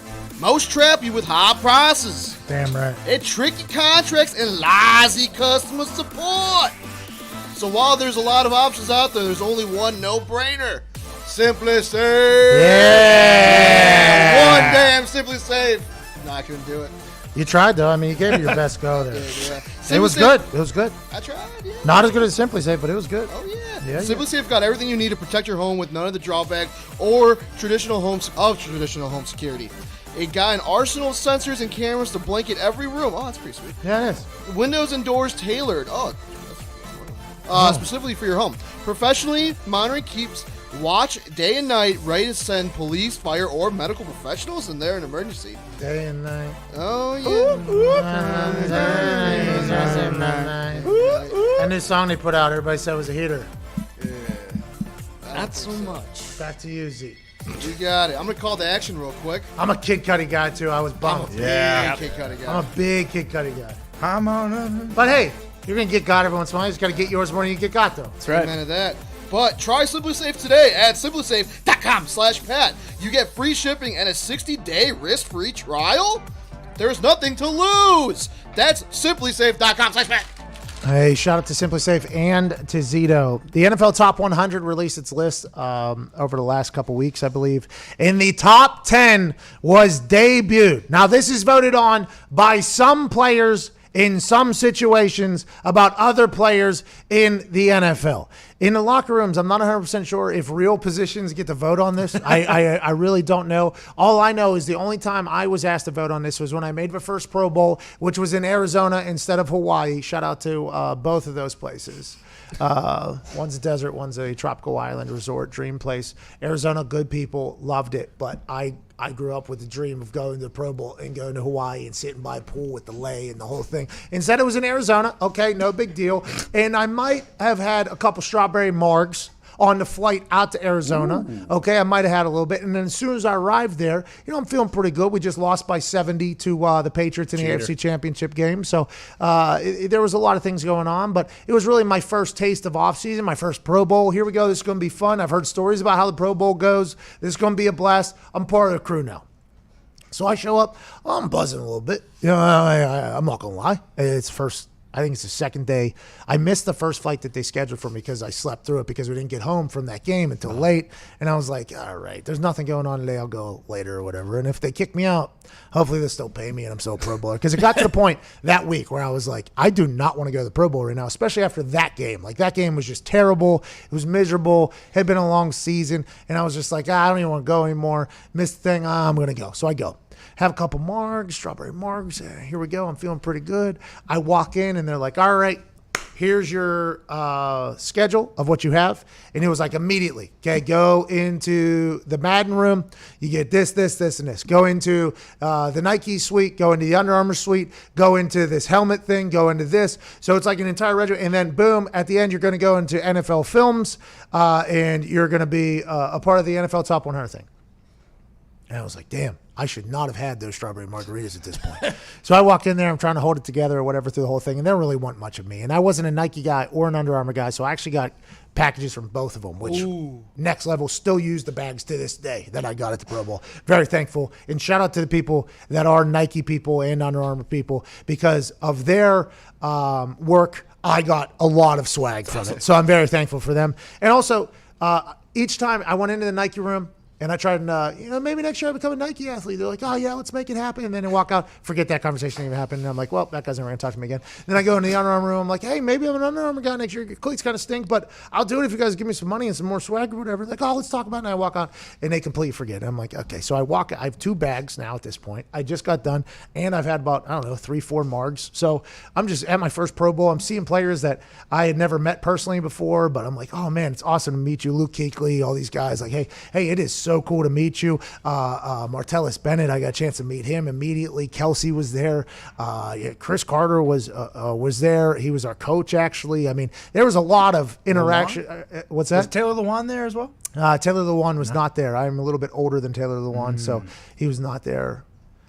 Taylor Lewan, good guy, big fan. Great guess, though, for just random football players that could be at the Pro Bowl. Thought he was. Before I think they were even in the NFL. But, so I'm rolling into this NFL Top 100 room, and I walk in there, and they have an entire set, and they're like, fill out your top 10 players in the NFL. And I'm like, is this the rankings list? And they're like, yeah. I'm like, I've never done this before. I have never done this before. I can't wait to do it. So I go through it, and I start filling it out. I'm like, how am I going to rank the top 10 humans? And why does my opinion matter in this? Okay. And I think that's how a lot of people feel in these lists, right? Until the list comes out, then everybody gets mad. But I think while people are making lists, they're like, how am I supposed to separate between Aaron Rodgers, Tom Brady, Drew Brees? Am I supposed to take into account the situation as well? Wide receivers, who's making plays, what division they're in, how many, am I supposed to take no, just who's top 10 players? I'm like, well, there's a lot to this. I mean, there is a lot we got to do. So I do my whole list. I forget who 10 to 2 were, but I know number 1 was Adam Vinatieri, because that was the year that Adam Vinatieri, every single time other than once, when he walked on a football field, which the object of the game is to score points. And if you score more points than the other person, if every single time you graced the field an entire season, you scored, I feel like you're potentially the best player of all time. Every single time he was on the field, he scored, except for once. He missed a kick in Tennessee, second to last game or whatever. He was on a perfect streak. Only Gary Anderson had accomplished that. So we were hot. We were all feeling it. Me and Overton, by the way, we're also like, nobody's talking about us, but we can mess this up for sure. But he missed one against Tennessee. He was going into like a 25-mile-an-hour wind. He was set up for failure, but we needed to make the kick. And Vinny wouldn't have said, I don't want to kick that. It was a miss. But he missed once. So every other time he stepped on the field, he scored. That's the object of the game. This guy's the best football player of all time, and that was my entire reasoning for it. He ended up making it into the top 100. I assume that there's points differentials for who gets voted where. And in this top 10 list, this year's top 10 list, shout out to Vinatieri, by the way, making that list. In this top 10 list of this year, a man who just made $500 million is the third highest rated person at his position. Okay. So what does that say about the number 1 overall player, Lamar Jackson, who's coming fresh off an MVP? What that means is other players saw Lamar Jackson's game, and whether they had the same conversation I had with the voting people, like as in, hey,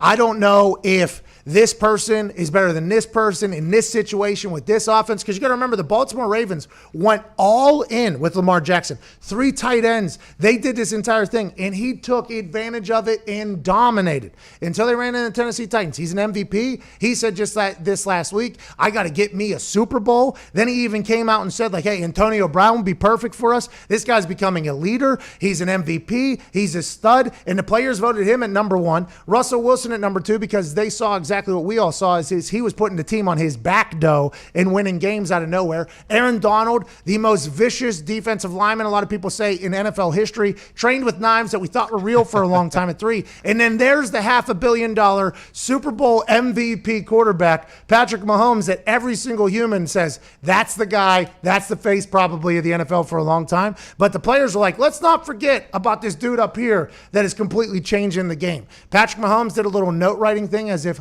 I understand that this is what players thought of me, and we will just do what we did last year again. But I think what the players did was like, well, if Russell Wilson was with Andy Reid, with Tyreek Hill, and with Travis Kelce, and McCole Hardman, and Sammy Watkins, and they had Damian Williams last year, now he's opting out. Clyde Edwards-Helaire is about to have a massive year, and that offensive line, like with Russell, there's probably a lot of that. So I understand the fact that people get upset, but anytime you ask people to rank people in something and you don't take into account the situations or where they're at, it's a fraud list to begin with. But I love people putting that chip on their shoulder, especially a guy that just became an owner of a baseball team because he got paid so much money to be good at a sport. All these dudes are unbelievable. Just know that if you make it on the NFL Top 100 list and your peers are saying you're a damn good player, you are absolutely unbelievable. But this is just like the Madden rating. Anytime you give somebody a rating of 0 to 100, or in this case, 0 to 100, there's always going to be controversy. And I like the people either use it as a chip, or George Kittle was like, thank you so much. This is so nice. And DeAndre Hopkins had to feel damn good that the other players thought that, because Bill O'Brien traded him away for a bag of balls.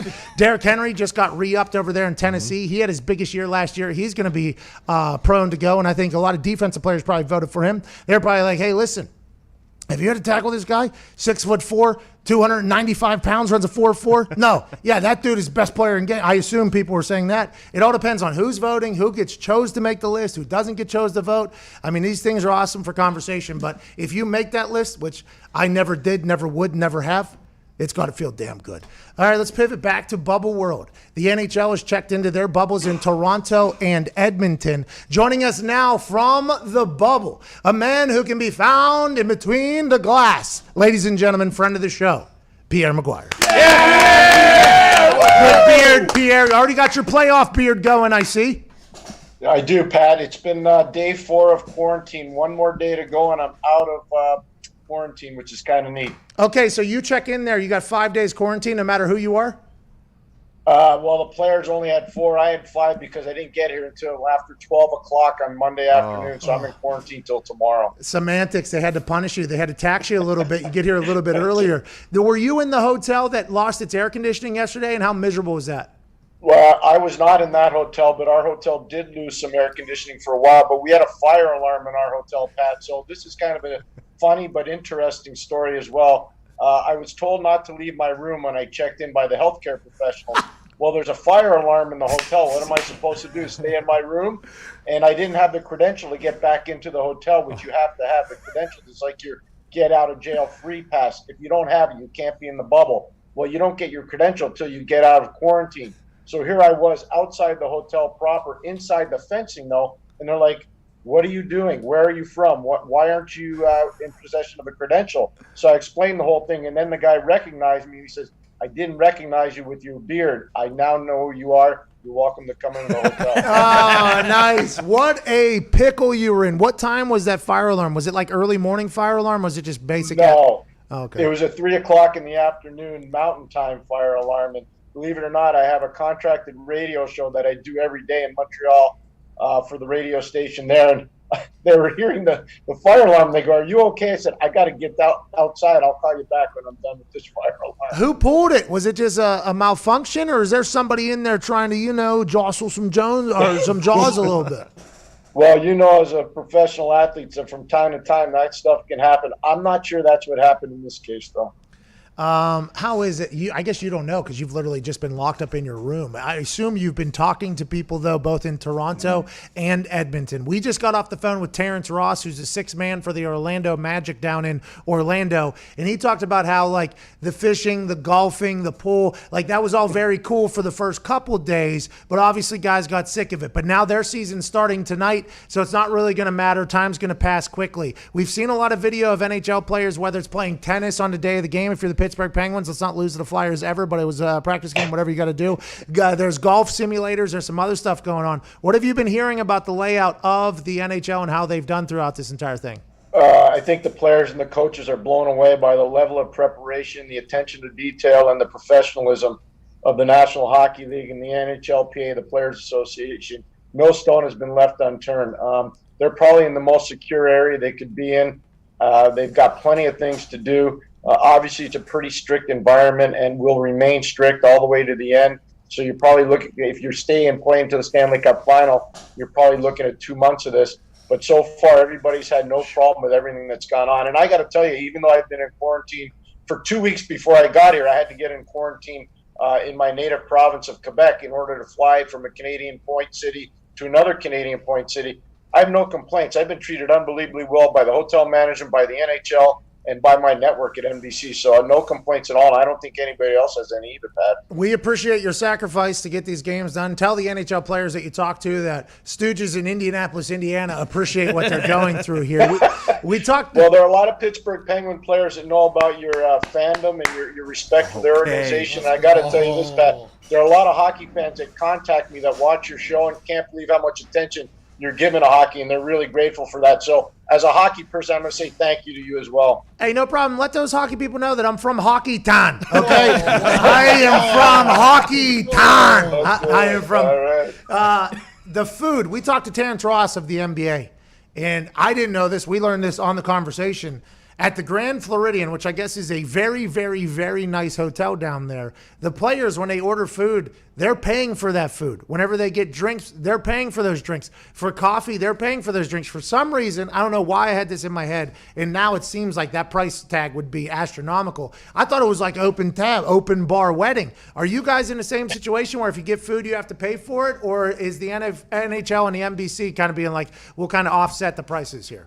I think every team's responsible for their own catering. In terms of NBC, I get a per diem like everybody else that works for NBC. So I get a certain dollar value per day. It's kind of like when I was coaching in the league or playing, same kind of thing. You get a per diem. The long road trips were great, Pat, as you probably know. In football, they obviously don't have as many long trips, but you would 2-week road trip, you'd get this massive envelope before you go on the road and be like, ooh, found money, really good.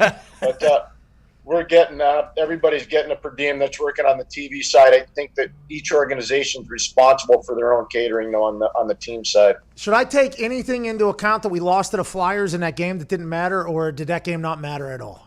Actually, I thought for the first 30 minutes, both teams were a little bit icy and a little bit rusty. And I thought as the game went along, both teams really improved. And, you know, I got to give credit where credit's due. I think Philadelphia's a good team, and they deserve a lot of what's happened to them this year. Alan Vino, the head coach there, has done a fantastic job with their group. They now play with a significant identity. They're a very good 200-foot team, offensively, defensively, and really smart. But I wouldn't be too worried about the Penguins. I think with double trouble down the middle with Malkin and Crosby and the return of Jake Gensel, you got a team that's going to cause a lot of problems for a lot of teams here. Double trouble in hockey time. Pierre, I don't know if you got a chance to watch any of the broadcasts yet, but I thought they did a great job blending the crowd noise in after the goals and penalty calls and what. And they said the league has only used like 20% of their quote unquote bag of tricks for TV. Can you spill a little bit? Can you tell us a little bit of what they're hiding and what they're yet to reveal? I don't know what they're hiding, but I can tell you this: they've done a phenomenal job in terms of the in-house experience. I've watched the games that have been on television here from my room, and not having 20,000 people in a building and having to make it seem like there's a positive ambiance. I think the league has done a great job with that in terms of covering the seats up and the goal calls and the crowd noise. And I think it will only get enhanced and get better as we go along here. But I don't know what other bells and whistles they have. I know on the production side, there are probably 50 cameras per stadium. That's a much higher number than we usually have for a regular season game or even a playoff game. Outside of the Stanley Cup final. So that's a significant amount of cameras that'll give you a different perspective from watching the game from different angle, which I don't know if that's going to be good or bad. I hope they just stay with the game cam, to be honest with you. Okay, so you're one of the guys that I'm going to have to battle with here then. So when the Stadium Series happens, I think it's some of the best television in sports every single year. I think it is awesome, even if there's a little snowfall. I mean, it's just cool. The throwback jerseys, the outside. I mean, it's like you're watching a movie, basically. And what they have in that, because football stadium's a little bit bigger, they have a sky cam that goes down as they're taking their shift or whatever. And I always feel like me and the boys are going down flying V. I feel like I'm a part of it. It's good view. And then they kind of drop out, and then they go to that side shot. I always thought, why don't they have that in every single game? I think it's an awesome shot. And then Nick told me that the hockey purists hate it. Like hockey, like super hockey fans absolutely hate it. Feels like you're one of those guys. Why are you one of those guys? Because I want the fans to know who the players are. And when you go to that upper angle shot, they don't even know who the players are. Sometimes even the guys working the games don't know who the players are because the numbers are so jarbled. Oh. So it makes it a little bit more difficult. But again, I think there's a fine way to do it. And by the way, Pat, I totally see you on your point about the Winter Classic or the Stadium Series. I've done all those games, and the angles from that football camera, the sky cam that you're talking about, are phenomenal. We're not using that right now. It's a different camera. It's at a much higher level. So it'll be interesting to see if they make an adjustment. But I do think that the league has done just an unbelievable job in trying to make this so friendly for the viewers at home. And hopefully those of us that are working on the shows can just enhance it that much more. No positive tests, I believe, going into the bubbles for anybody in the NHL. Incredible commitment by the entire league and everybody that's there. What is the testing policy? When you get out of this quarantine, what will your testing policy be? Every day, every other day? What will it be? So far, it's been every day. I've taken 4 COVID-19 tests so far. My last one at my home was on last Friday.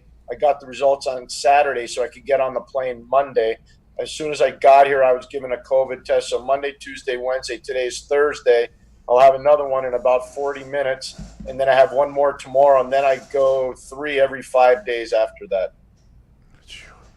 Did they stick that thing down your face, the whole thing? Well, there's two different. Good question, Pat. There are 2 different ones. There's one that goes up your nose, and they plug both nostrils, and another one where they take a tongue depressor, open up your throat, and go down your throat. And I've had both so far, and neither one of them is particularly fun to go through, but they don't last very long. They don't last very long, I'll tell you that. Gloves, masks, what's everybody have to do whenever they're around? Masks for everybody. I haven't seen people with gloves on, especially the only person I saw with gloves on when I checked in was a nurse downstairs who was giving us our tests before we were allowed into the hotel. They took your temperature before you got into the hotel. I haven't seen any other gloves on anybody else, but everybody's been wearing a mask once they leave their room. Who's going to win, Pierre? Who's going to win?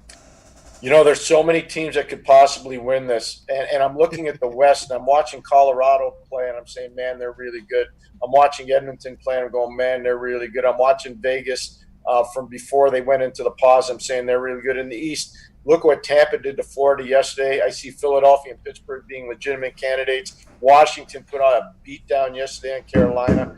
And then I'm watching the Boston Bruins. I'm saying, man, these teams are good. This is going to be an amazing battle, Patrick. It really is. It's going to be so much fun to watch. It's going to be playoff hockey the entire time, right? I mean, this is going to be the best form of hockey, which is playoff hockey, maybe the best form of sports. Playoff hockey is next level to watch with a stadium series like coverage. I mean, the NHL might grow legitimately 2-3-fold when it comes to a population of a fan base. This is big for the sport, big for the league. Well, we're really hoping you're bang on with that, and I believe you to be right. You know, the interesting thing, and you've been through it as a player, you worry about the quick turnaround after a 4-month pause and getting to intensity levels that these players are going to go to. What's the injury situation going to be? And that's where coaches have to be so smart in terms of managing their work-to-rest ratio when it comes to practice or even ice time for players during games. You're going to have to be really, really careful and really smart in terms of how you deploy your players. Pierre, I don't know this off the top of my head. For injury reasons, stuff like that, did teams bring extra players that they are potentially secluding by themselves and not being on the bench during games so that if somebody does get hurt and they don't have it, they could come in? What a great question. Great question. And the answer is yes, they did. They were allowed to bring 31 players. There are 52 people allowed in a traveling party. 31 of those 52 are players. Most teams brought 3 goalies. Some brought 4. But there are extra players here in the preseason or the pre-tournament games. Teams were allowed to dress 2 extra players, whether it was 1 defenseman and 1 forward, or 2 forwards or 2 defensemen. You could dress extra players, but no, you still have to dress 20 and 2. 18 and 2, 18 skaters, 2 goalies. But there will be reinforcements that will be available if injuries do happen. Does anybody need any replacement players? I need a guy with big biceps. How about it? Huh, Pierre? How about that guy right there? I think I could play for You somebody. got the guns, Pat. You're the most well-conditioned field goal kicker I've ever seen. Well, I'm a punter, Pierre. Learn this show. Ladies and gentlemen, from the bubble in Edmonton, our favorite hockey guy with a great beard getting out of quarantine tomorrow, giving us the greatest hockey coverage in the history of hockey in this COVID Cup. Ladies and gentlemen, Pierre Mcguire. Love you, man. Yeah, Pierre! Woo! Thank you, Pierre. We appreciate you. Thank you, Pat. Take care of yourself. Be safe, everybody. You too. Stay safe up there. He's getting tested a lot. 43 minutes after the hour, we have to get to our break. Good chatter there from 2 different bubbles. Yeah. This is a bubble show. Bubble show. Big bubble show. Also, let's not forget that tonight, Spread the Love campaign on FanDuel Sportsbook. If you're in a state that has FanDuel Sportsbook, I think there's a handful of those now at this point. And if you're of age, we need you to join us in the Spread the Love campaign for every 2,500 people that hammer the Lakers at FanDuel Sportsbook during the Spread the Love thing. It'll go up a point. It started at -4. Now I believe it's plus 12, maybe We're at 14 now. Plus 14. This thing was made at the beginning. Yeah. That's a lot of money that they're going to lose, and we need to keep upping that thing so it's a lock for everybody. This is team betting at its finest. We're in this thing together, and we'll be talking to Papa Meeks, MMG, in about 10 minutes. He is also a part of FanDuel's Return to Sports campaign, Sports Are Back campaign. We're a pretty big part of FanDuel. We should know that name. Sports are back. Sports are back campaign.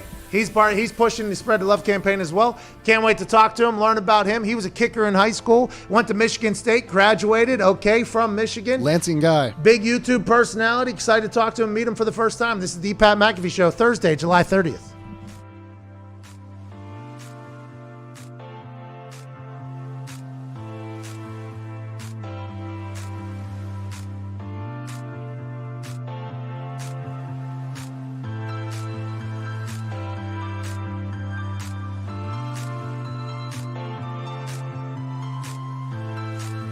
Well, hello, sensual piano keys. You sound incredibly inspirational and motivational. Big announcement coming from our company. You know, throughout my entire life, I've made decisions that people have said, ooh, that is stupid. You've read about them, you heard about them. When I was in high school, I went to an underground poker game, won $1,400, flew myself down to Miami, won a kicking contest, and got a scholarship to West Virginia the next day. I turned my back on soccer that day. Everybody said, you're an idiot. Why are you doing that? You have more schools looking at you for soccer than you do for football. What are you thinking? Fast forward 8 years with the Indianapolis Colts, and I was on top of the world, top of the mountain. How's the view? Not too shabby. And when I was at the top of my game, I decided, you know what? I'm going to pursue some other stuff. My friends and I are going to go to work on the internet. We're going to try to chase fulfillment as opposed to just a paycheck. And there were some interesting responses from people of power in the sporting world. Make them tear the uniform off of you. Sure.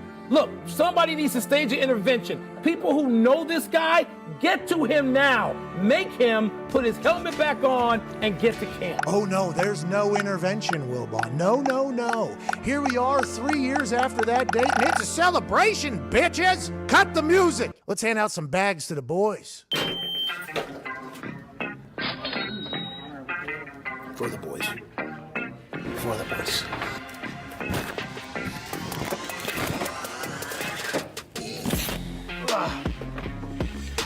By the way, that's for you, brother. Oh my God.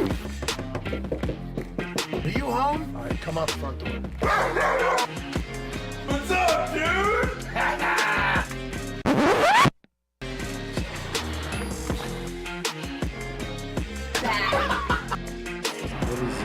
What's this? Oh, you son of a bitch. What the fuck? Fuck you. Oh, yeah. That is the bag of money. FanDuel deal went through. There's $50,000 in there for you. Here's a backpack with $50,000 in it. Well, $50,000 in it. Oh my God. Yeah, so there's $50,000 in there. Yeah, so there's $50,000 in there. Are you fucking serious?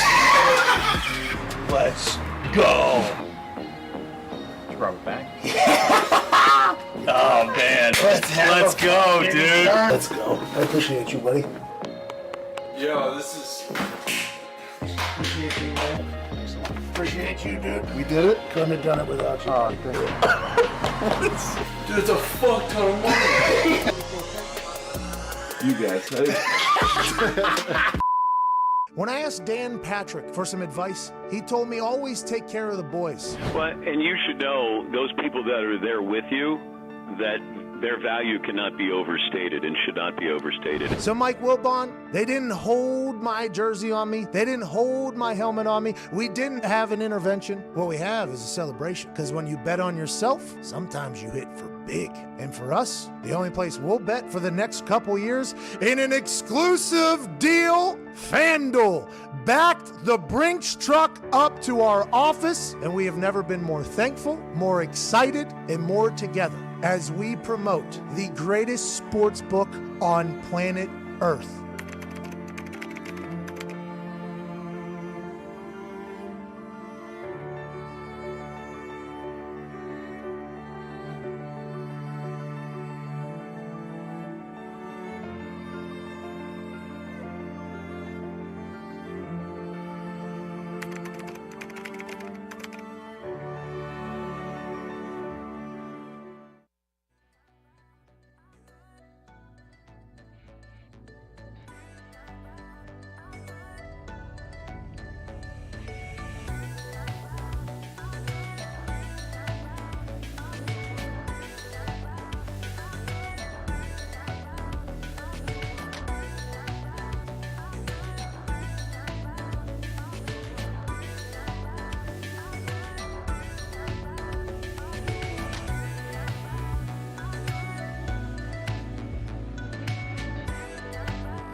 Welcome back to the Pat McAfee Show. Thursday, July 30th. I'm getting married in 2 days. I'm pumped up about it. My guy Darius Reynaud, who a couple weeks ago I talked about, he was a college teammate of mine. He played for the Titans and the Vikings, I believe, in the NFL, maybe somewhere else. I was asked, who was somebody you saw in the weight room that you said, oh my God, Darius Reynaud was that guy when I was at West Virginia? There was obviously other very strong guys. Owen Schmidt was a monster. I mean, that West Virginia team had a lot of beasts there, but Darius Reynaud was the first guy that I saw step into a squat rack and the thing bent around his body, and then he just kind of bounced it up. And he was a slot wide receiver that was actually like a running back out of the backfield, and we just threw bubble screens to him all day. You see every college football team do bubble screens right now. I assume when those coaches started calling those plays, they watched film of Darius Reynaud. He was a bubble screen god because he was so explosive. He would catch it, and the corner would always have to break and make a play on him, and he would every single time just stick his foot in the ground. And because he was so explosive and strong, that dude, it would be like just a total whiff like out of the movies, and then he was off to the races. And Pat and Steve were obvious, and Owen in the backfield were a weapon, but Darius Reynaud was this. And he just posted a video, and he said, he even was like, hey, at Pat McAfee Show, like he was almost like, yo, it hasn't changed. I think he's squatting 14,000 pounds in this video he just sent to me. He's still an animal, still a monster, and maybe the best dancer I've ever seen in person. Really? So just freak athlete. I wish I could be like that one day of my life. John Lynch has signed a 5-year extension with the Niners. This comes shortly after Kyle Shanahan was signed an extension. Kyle and John seem to be quite a tag team. Will Kyle Shanahan be able to get over the hump and win a Super Bowl that he either has the lead in or that he has a good team in? That is TBD, but everybody thinks Kyle Shanahan is the coach of the future. I am in that boat. The guy is unbelievable. He makes everybody good. And that offense last year, not just the players, but that offense was a weapon. And anytime you can have that, where it's not just the players, it's not one stud player making plays, but the offense is winning games. Remember, in that NFC Championship game against the Green Bay Packers, and the Green Bay Packers did address this for sure in the offseason and in the draft. They had 186 yards rushing before they were even touched in the NFC Championship game. The Packers obviously spent the first-round draft pick or second-round draft pick or big money in the offseason to stop that, right? No, they actually went quarterback, running back, 2 all-pro positions that they already have. Oh, okay. Well, hey, to each their own. I'm sure it'll be a smart decision in the end. But, yes, that offense has been a weapon both for Jimmy G in the Niners now, Matt Ryan when he was there, all the way back to even when he was with the Browns and he did a 30-slide PowerPoint presentation on why they should let him out of his contract. So, I mean, that guy's a legend. John Lynch is doing a hell of a job up there. That seems to be a match made in heaven, and Jimmy G's their quarterback. They thought about Tom Brady. They had to, they said, but Jimmy G's their guy. They got George Kittle, the number 7 overall ranked player by the other players. If you take that vote into account, there's a lot of questions around it, but George Kittle's unbelievable. That team on the defensive side, strong. Offensive side, strong. Now they got their GM and head coach on the same page. That is going to be a problem in the NFC. Good for them. Hopefully they can win a Super Bowl. That'd be fun to watch for them. We talked about everything. We did not have a show tomorrow. We're off next week. I can't thank you all enough for listening and watching. We'll be putting out clips on YouTube all next week covering stuff from my honeymoon. If that doesn't get me a divorce, hopefully we'll continue to do that. But the full show will be off. I live an absolute dream life. MMG joins us on YouTube after this radio show ends. Thank you all so much. When you see me next, I'll be a married man. Cheers. All right, let's call Papa Meeks, huh? Ladies and gentlemen, joining us now, YouTube legend, a man who was a kicker in high school, Michigan State grad. Shout out to Michigan State. Yes, sir. Go green. Go white. Go white. Ladies and gentlemen, at Papa Meeks, MMG. What Yeah! up, dog? What up, dog? Thank you very much. How are you doing, man? I'm doing really well. How are you guys doing? Good. I'm excited to talk to you, and I'm very thankful and excited that you're a part of this FanDuel rollout, man. I've seen your fans go apeshit in the comments section. It's been awesome to see. They're absolutely... Am I allowed to curse? Yeah, let it eat. They're fucking nuts. Yeah. I've been watching it as it's getting rolled up to this point, and yeah, I apologize, but it's going to be fun. So. Don't apologize. That's what it's all about. That's why YouTube is so awesome. A kid from East Lansing High School, basically, up there in a high school kicker, has grinded, made videos. Now he's built up an entire community. And now FanDuel is like, hey, man, I think you're a stud. I think you got some power. We want to market with you. And I'm excited to be alongside you in this Sports is Back campaign with the Spread the Love campaign, man. I appreciate it. Thank you so much. We have to talk about your fucking video about the kicking Shanks thing, though. Yeah. We have to, Matt. Should I call you Meigs, MMG? Matt, what should I call you? Meigs is perfect. Yeah, so everyone calls me. Okay, Meigs. I love the name. I love Papa Meigs, too. I'm a big fan of that. Hey, that video. Hey, you took some shots at some of my friends in that video. And I won't say that your balls weren't good. You're hitting good balls. And I like that you're, putting on for kicking. But you said some disparaging shit about some of my guys, Meeks. You said Which one you got? What specifically? What was the worst one? Oh, Boswell, you went after Boz. That guy's had enough fucking problems in there for a missed kick. You know what I mean? I mean, it was just, and then Zane Gonzalez, that guy's life is terrible. And you were burying him in there. I mean, there was some, true. You know what I mean? It's true. Yeah. Well, that's the thing about kicking. Literally every single person you ever talk to thinks that they can kick a field goal like that. Like, even if they absolutely couldn't, they believe they could drill that field goal. And you, by the way, were a good kicker. Better kicker than I thought I was going to see, to be honest. I'd like to hear that. No. Oh, my God. Wait, was it you who did the world record blindfold field goal, the 40-yard? Yeah. And I have a video where I put it on the 40.5 and hit it blindfolded. So I didn't have a Guinness World Record books, official guy out there. Hold on. But I did hit it, and it was 40.5, and I marked it out. So Meigs, I don't know if they switched it. But. Meigs, that's an adjudicator. Okay, you need to have the adjudicator, and that's the name of the guy from the Guinness World Records. Did he come out for yours? Yeah, the NFL set it up. So it was like a Super Bowl week, marketing thing. The night before, I had a great time, I rolled in there, had no idea what was happening. I put that thing on, though. First try, I hit it. I don't think I could have hit it again if I didn't hit it on the first try, to be 100% honest. And as I was accepting the award for being the longest blindfolded field goal, I said, thank you, that's awesome. Some kid on the internet's going to beat this as soon as this goes out. Turns out that some kid was Papa Meigs. I'm sure multiple people broke it. I would just like to get an adjudicator, be in the Guinness World Record books for like 5 seconds. That'd be good. Yeah, well, they fly out. I think you could do it, especially with your clout. I think you could definitely make it happen. Over 1 million subscribers. Ooh. You're a monster. How long have you been doing this? Hey, thank you. It's been 5 years now. I did it every single year at MSU. So senior year of high school, all 4 years at MSU. This is my first year not in college for it, actually, so I'm really excited for that. Congratulations. You're going full-time into this, obviously. Why were you even wasting time, especially at a terrible school like Michigan? Whoa. Brutal. Oh, my goodness. I didn't mean that. hear enough of this. Hey, we have a Michigan State kid here who is diehard, Evan Fox. Meigs, I'm from Williamson, man, just down the road from you. Yeah, he loves it. You don't have any Wolverines in the building, do you? No. We Dr. Larry Nasser isn't here either. Which is thank God. That's a real good thing. Yeah. I'm glad he's not. Yeah. Oh, boy. What did you go to school for? What'd you go to school for? It was marketing, which I guess makes a lot of sense now. Yeah, but those you know more than those fuckers talking out of the books. So. I don't think I'm ever gonna do shit with that degree. Yeah. But it was a lot of fun. It was a good 4 years. The football program was fun. Basketball was fun. So it was worth it. Are you wifed up, or are you just married to the game?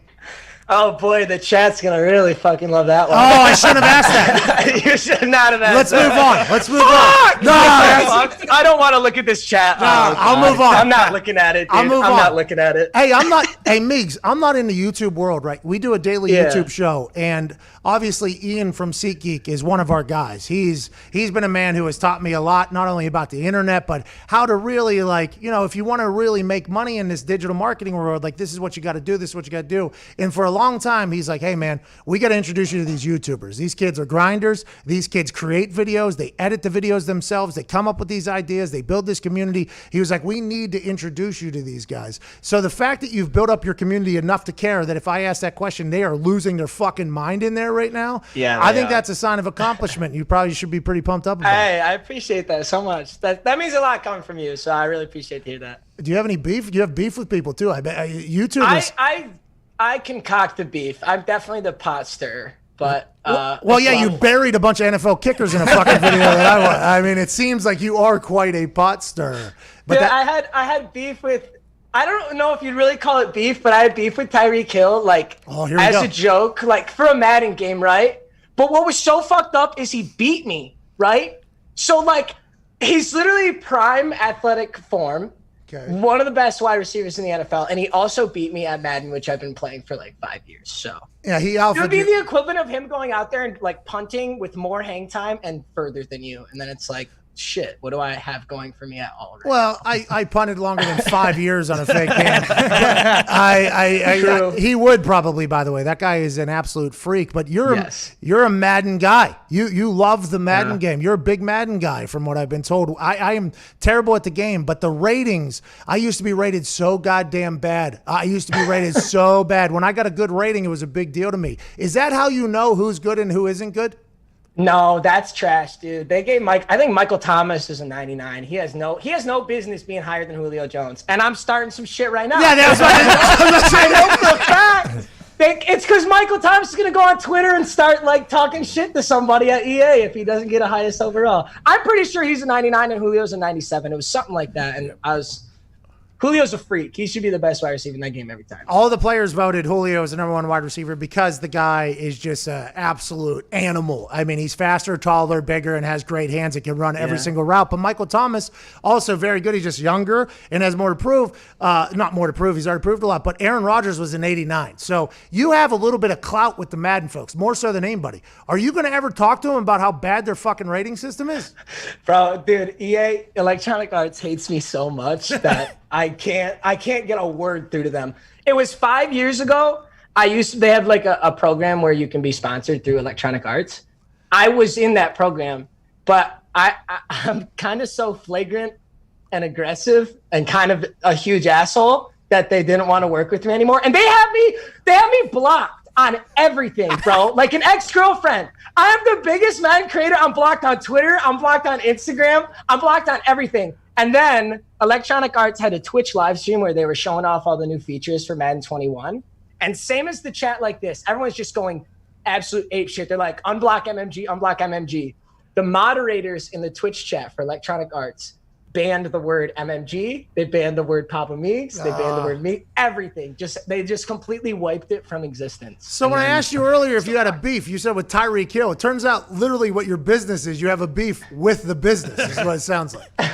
Apparently, dude. Apparently. How will we bury the hatchet? Or is it too far gone? They hate you forever? I think it's too far gone, but I will say I was much more positive this year. The game was good, and I'm still the biggest guy, so if they want to do something, I'd absolutely do it. Hey, what was that? I'm willing to forgive. What was that entire hashtag about make Madden careers better? What was that all about? Is that because... Is that like make a fixed franchise? Was that the one? Yeah. I saw it trending. I don't know Madden that well, but I saw it trending. Right. So anytime something trends, I'm like, oh, something's popping off over here, and it's like fixed Madden franchise. Was that from you, or were you a part of that movement?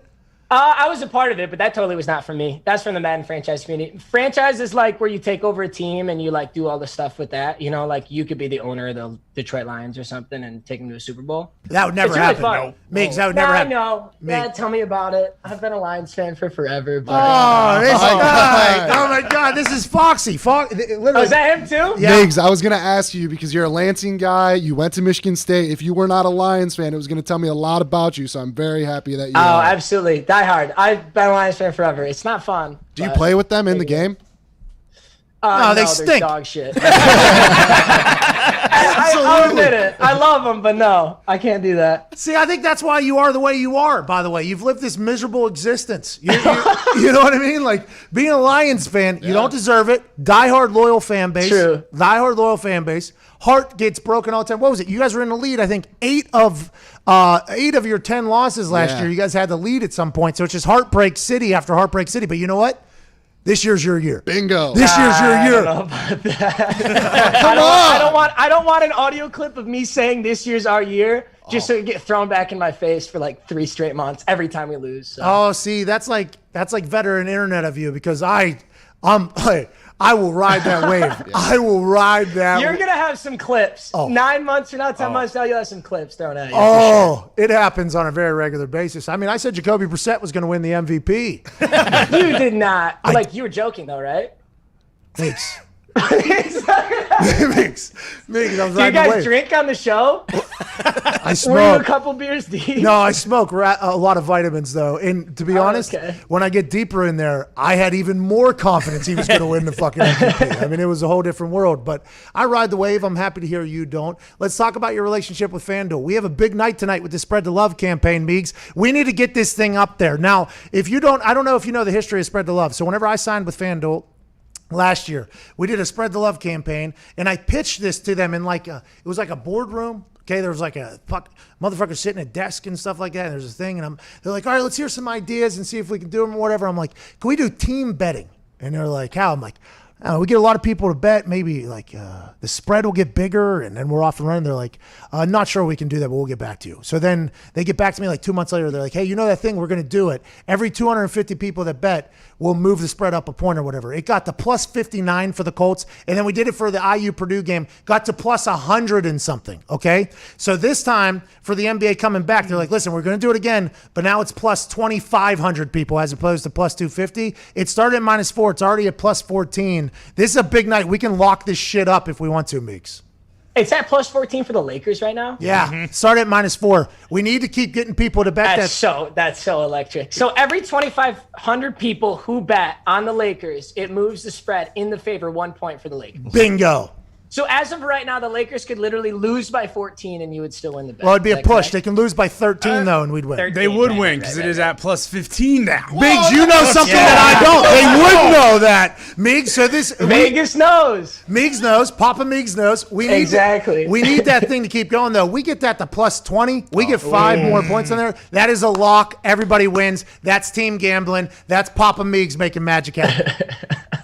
I can't believe they signed off on team betting, but that is electric. That's so exciting. Bro, FanDuel gave away $80 million last week to their to everybody that was a member, a subscriber or whatever, a bettor. And then the next day they gave $100 free loss to people, which accounted for another $10 million. Now they're doing this, which will be up over $2 million. I feel like they're trying to lose all their money, but it's cool for us. They just keep telling us to keep it pushing. It's a bold strategy, Cotton. Hey, let's see if it pays off. For him. He's ballless, Cotton. He's ballless. He's got no balls. Migs, what's next for you? I'm actually headed to California. I've been in Michigan my whole life, but I just signed a place in California, so I'm gonna do 9 months out there. Just because I think it'd be so much fun. I'm so sick of the winter here, so we'll see how that goes. And after that, I have no idea. I think it'd be good to get out of depressing Michigan. Now, granted, I think California, everybody's trying to get out of there because it's locked down. So you choosing to go there is obviously an aggressive strategy, but it feels interesting timing. But that's not your fault. It has been nice to kind of watch the YouTubers kind of. You know, they get you guys are going to get houses out there, right? Content houses. And then you guys all of the big brains of YouTube start getting around each other. And then the content just goes next level. I assume that's what you're thinking about doing for Madden or for everything else? Yeah, exactly. I mean, there's nobody here in Michigan with me. So it's been a solo show here for a while. But there's a lot of people out in LA. How much shit are you going to start on? Oh, my God. I'm so excited, dude. I'm so excited. Meeks, we need you not to, just go out there and just get into it with every human on the internet. We need I'll tone it down a little bit. I'll be nice to some people. Meeks, I like the look. Good hair, good glasses. Oh, I like this guy a lot. This is fun. Thank you. I wish you would have been a kicker in college or in the pros. It would have been nice for you to rep for us out there. I wish I would have been. I wish I didn't fucking suck either, dude. You don't suck, though. You don't. Like, that's, I think you, now granted, in that video where you're bashing NFL guys a little bit, which, I watched it originally and I was like, guys, hits a good ball. There was a little bit of a T in there, but you were There's hitting. 1 inch T. I know. Which kickers know. Kickers see that and they're like, whatever. But you're hitting good balls. I wish you would have continued to take the next step. Maybe kick a Michigan State. I mean, that would have been nice. Oh. Big Ten kicker. I've had a good time. Hey, and our guy shanked a big one. I'm trying to remember who it was against, but you're a I kicker. remember everyone was tagging me. You should have feelings for these guys. I know. That's what I said. Everyone tags me and they're like, "Oh, Papa Meeks would have made it." I'm like, I'm gonna be honest, guys. This is way harder than it looks. So much harder than it looks. But I still would have hit it. Hey, so as being harder it looks. Yeah, you would have made it for sure. It's very hard being a professional YouTuber as well, especially growing up a community like you have. So congratulations on that. Can't wait to see what you do next. Let's pump the shit out of that FanDuel Spread the Love campaign. Let's all make our money. And safe travels. Can't wait to talk to you again, brother. Hey, appreciate it. Thank you so much for having me on. It's a blast. Hey, no problem. Tell your wifey we said hello, okay? Okay. Ladies and gentlemen, Papa Meeks, Matt MMD. Appreciate you, man. Have a good one, brother. Peace. Just a young guy doing it out there. Yeah. Stirring the pot. Gotta love it. I wish Ian would have told me a little bit of the drama shit behind it so I didn't set that guy up for failure there with that question. Yeah, but how are you supposed to know that? How was I supposed to know? Handsome guy, successful guy.